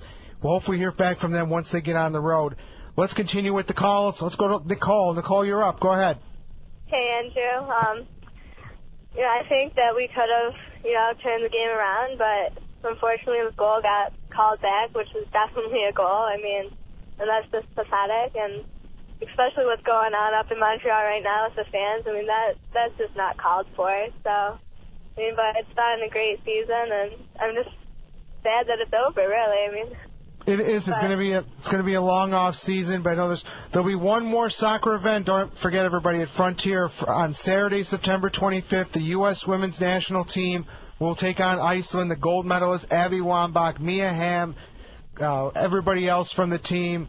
Brandy Chastain, Joy Fawcett, Christine Lilly, Julie Foudy. Oh my goodness! Just all these great names. They'll be coming on September 25th. And Nicole, hopefully you'll be there to witness it. Yeah, I'm gonna try getting there. I'm not sure if I have a game that night or not, but I'll try and then. Let me tell you something. I'm gonna say something to all you coaches out there, and this is from me personally. If you have a game scheduled on the night of the Women's National League, especially all you girls coaches, get the game moved to another date. This is the chance for your players to see the best women soccer players in the world right here in Rochester. Get the games moved. Period. End of story. So, Nicole, Geneva DeSales is your school, right? Yep. Well, talk to your coach. If you have a game, have them move it to Sunday or Monday or something. And I'll work on it because it'd be great to go. So. Thanks for calling for this whole season, Nicole. Good luck with your season for Geneva DeSales. All right, thank you. And tell Sam I said hi, and it was great talking to you guys. Thanks, Nicole. We'll talk to you again next year. Yep. 346-3000 or toll free 1-866-552-1009. Sam is back with us now from Montreal. Sam, have you gotten out of Dodge right now, or are you still in danger? We got out of the stadium. The Rhino bus got out. Our fan bus got out. Everyone's safe. No one got hurt. It was pretty scary for a little while there, but everyone's in good shape there. It reminds me of Europe. This happens a lot there. They try to have some better security. Obviously, I don't think the Montreal security was ready for something like this. Well, I think they were all ready, Andrew. They had, no exaggeration, a couple hundred people throughout the stadium in security clothes. They just didn't have any police officers to arrest anyone, but they did the best they could. Okay. Well, Andrew, let's talk about the season tonight. I mean, bottom line is just we can't score, man. We just haven't been able to score all year, and that's it in a nutshell. Well, we did score, but unfortunately it wasn't. It was called back. But anyway. Sam, we have a next caller. Let's. Everyone wants to talk to you too, Sam. People who you were off the air, so they've all wished you the best as well. Bill is up next on Behind the Net, one of our great callers throughout the whole season. Go ahead, Bill. Hey guys, it was a tough game, and I don't know what to say. It's been a great season. We got to stay Rhino supporters. Some changes I think need to be made. We have to find Stoyan Mladenoff. We have to find a Mario Biello to be on our team. And we need that connecting piece between those midfielders and forwards. I don't know. We seem to want to play the long ball. I thought we got it out of our system the last couple of games that we had won, but we went back to it these last two games, and I don't know why we did that. But I don't think we need to make wholesale changes out there. And every time we do that, we send our good players away, like Gabe Gervais and Sabrango, though I wasn't a big Sabrango supporter. But we just, can't make wholesale changes all the time. We need to have some stability, and we just need to add a couple key pieces, I think, to this whole thing. Well, those are great comments, Bill. Go ahead, Sam. Bill, I can tell you that the Stampede was chanting Mladenoff somewhere in the middle of the game, and I got a feeling you're going to see Stoyan Mladenoff back as a Rhino next year. So that's something great. He's been. I can release it now. The season's over. He's been at the Rhino office a few times this year. He's not going back to Austria. He didn't like it there, and most likely, if he's going to play soccer in America, he will most likely be a Rhino. Well, that would be a great thing. And the only other thing I did before I got on the show here, I made sure I watched all the comments and all the interviews after the game on Fox Sports World, those announcers were not committing themselves to saying that was a goal. Of course, they interviewed Greg Sutton. He said, oh, no, it wasn't even close to a goal. But those nets waved, those nets indented, that ball was securely in the net. And there's no way that wasn't a goal. But I don't know. It was just one of those things. It's good, like you said, it's good lore. It's good. It's another reason to not hate. Like, we don't hurt our Montreal fans maybe like they do up there. But, it's just another good thing to add and a good little fire when they come into town next year. We'll be ready for them. Okay, Bill, Right. thanks so much for the call, and thanks for calling all season. We really appreciate it. 346-3000. A couple of Rhino players like Ryan Trout, he thought that the ref called offsides because I don't think the Rhino players doubted the fact that the ball went in the net. I think they thought that the linesman either called offsides or a foul in the box, and that's what it was all about. That's what I was overhearing Ryan Trout say at the end of the game when he was pretty upset. Okay, but the call definitely was that the ball never crossed the line. That is what the referee called, correct? According to what you had heard. No. I mean, basically at the stadium, they basically just said no goal. They didn't tell us what it was. Well, we didn't have access to instant replay.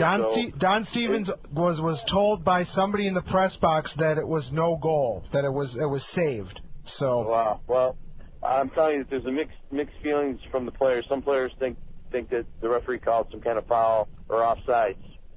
Well, we don't. I guess. Well, maybe we'll never know. But yeah, we'll never know. It really doesn't matter. It's over with. The season's over. Let's look for next year. What are we going to do different? How do we keep these fans keep on coming and loving this team? A lot of things Bill said. You can't just keep on replacing players year after year after year. That it makes it hard to sell tickets, and it makes it hard, for fans that all of a sudden have their 3 or 4 or 5 favorites and they're gone. We need to just add wherever we have a couple weak spots, and I think that's what I like to hear from the fans. Where do they think the weak spots are? Okay, Sam. Well, let's go to our junior correspondent, Brian. You're up on Behind the Net, Brian. Go ahead. Hi, guys. How are you? Sam, thank you so much for everything you've done for me this season, as always. And you, Andrew, for having me on. Oh, thanks, man. To all my fans, thank you very much. and Jessica Valentine, I can't wait to hope to talk to you on October 15th. But you know what, guys? This season's been a roller coaster season for the Rhinos. If you take a look at the way this season's been, they will win one or win one, lose two, and then lose two, and then win one. It was just like a roller coaster season. It wasn't. There was no flow to the season, Brian. It's a very good point that the Rhinos just couldn't get anything going. It was good during the first part of the season, and then that road trip in the middle of the year, I think, was just a real killer for this team, where they played 5 road games in 8 days, and maybe the team just never recovered from that. Yeah. Guys, thank you, and I'll talk to you guys next year. Thanks, Brian. We appreciate it. Bye-bye. Buddy, thanks for all your calls. Hey, Andrew, I got Lindsay with me here. Lindsay just wants to give her comments about tonight's game and this season and place, things that she thinks need to be changed.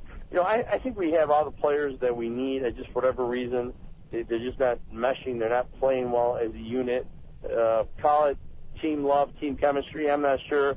I can tell you there was a few minutes in the game when Ian Fuller went down. He looked pretty hurt, and only one player came over to see if he was all right. That, to me, shows team love, team unity. We watched the movie Miracle on the way here. I think that's all it really is. I think a little bit of it is just guys need to understand when they come to the Rhinos, I think they leave cities and they come to the Rhinos, and their expectations are that now I'm a superstar, now I'm this or now I'm that, and in reality they got to just smell the coffee and realize that hey, you're still an A-League soccer player. It's still about team. It's still about loving your teammates, loving your coach, loving the radio guy, loving the owners. It's all one unit, one big family. And I think a lot of these guys come here thinking that hey, now I'm a superstar, and that's the sense that I got this year from a lot of players that are out there. They weren't. Their egos, I think, took control of who they really are, and I think that could be changed. Let's see what Lindsay thinks. Okay, well, Lindsay will be joining us momentarily. We'll also be joined by our next caller in just a second. Lindsay, you with us? Yeah, I agree. I think there's definitely chemistry is not 100% there. Tonight, I think that Padre Aguilera did have a great game. Past couple games, maybe hasn't been, the number one player in there. I thought maybe Coach would have put in perhaps Sean Securis and try something with Pato and Sean Securis. obviously something up top is not working, or maybe it's something with the mids and forwards, but, bottom line is that we need to start getting in the goal. And we had our chances tonight, but chance after chance, something needs to happen, and that needs to get in the goal. I don't know what needs to be done either. Reevaluating maybe the team, but we do have a talented team. I think the players, hearing them go on the bus, they're frustrated. They knew they had a good team this year, and just things aren't working well. And I agree with stop trying to get new players every single year. Work with what we have. Try to make something work. In the off season, look at the tapes and look who the players are there and try something different. But getting rid of players every single year and bringing in new ones, you're right. You're losing fan base by having people go to different teams. Well, it's all good points. Let's see what Rocky thinks. Rocky, you're up on Behind the Net. Go ahead. Sammy Lindsay, what's going on, guys? This is our PA announcer, Rocky Parada, joining us here on Behind the Net. How are you tonight, Rocky? Kind of melancholy tonight. Unfortunately, due to commitments, I wasn't able to catch the whole game. I heard most of the second half, and then how can we say it, the hooliganism at the end there. Sam, thank goodness that you and Lindsay have gotten out of there, and the whole troops. It's good to hear that you guys are on your way back and safely. I just wanted to say thanks again, Andrew. Andrew's my guy I go to for pronunciation. I appreciate that. Sam, you are the soccer god. You are the Pied Piper of soccer, and for the other sports teams we have here in town, everybody needs a guy like you. And I've always wanted to say that on the air to you. You are just amazing. It's been a pleasure and an honor working with you, and hopefully our working relationship goes on and on. Everything has been great. I think the problem with the team this year, Sam, we lacked that karma. There was a karma that we just seemed to lack. We saw a lot of exciting soccer, I thought, this year, some of the most exciting we've seen in years. Unfortunately, we just didn't see the ball in the back of the net. And we have the soccer princess, Lindsay, with us, Rocky, as well. Lindsay, what do you think, what Rocky said? I actually, I do kind of agree with him. He has a lot of good points. I got to agree with him. Rocky, we thank you for all your hard work. You do a great job every game at Frontier, and I'm sure you're looking forward to next season in Paytech Park, and hopefully you'll be at center field next year, along with the rest of us. You guys know it, and again, keep up the great work, and hey, we'll kick it in next year. Okay, Rocky, thanks a lot for joining us. We really appreciate it. Thanks, guys. Rocky Parada, the voice of the Rhinos in the stadium on the PA. He does a great job, and we do thank you for all his hard work and efforts. Yeah, we definitely want to thank Rocky and everybody up in the press box who helps us out all season long. Let's take our final break here on Behind the Net, and when we come back, we'll get our final thoughts from Sam, Lindsay, and myself here on the Rhinos Radio Network. Back here on Behind the Net, brought to you by Nextel Direct. Rochester Raging Rhino season comes to a close at the hands of the Montreal Impact. 1-0 tonight. Eddie Sabrango with the goal in the first half, scored also in Rochester. 2 goals for Sabrango, the former Rhino, and the Rhinos will pack it up and go on to the 2005 season, whether that be in the A-League, MLS, and Frontier, or at Paytech Park. We'll find out as the weeks and months go on in the off-season. Sam. It's still Lindsay. I guess my final thoughts, I just want to say, bottom line is frustration all the way around on the Rhinos. You can be the best defensive team, but ultimately you need to score goals to win, and that's a major problem, and hopefully in the off-season the Rhinos can figure out what needs to be done to put that ball in the net, and hopefully they can do it. They have the talent.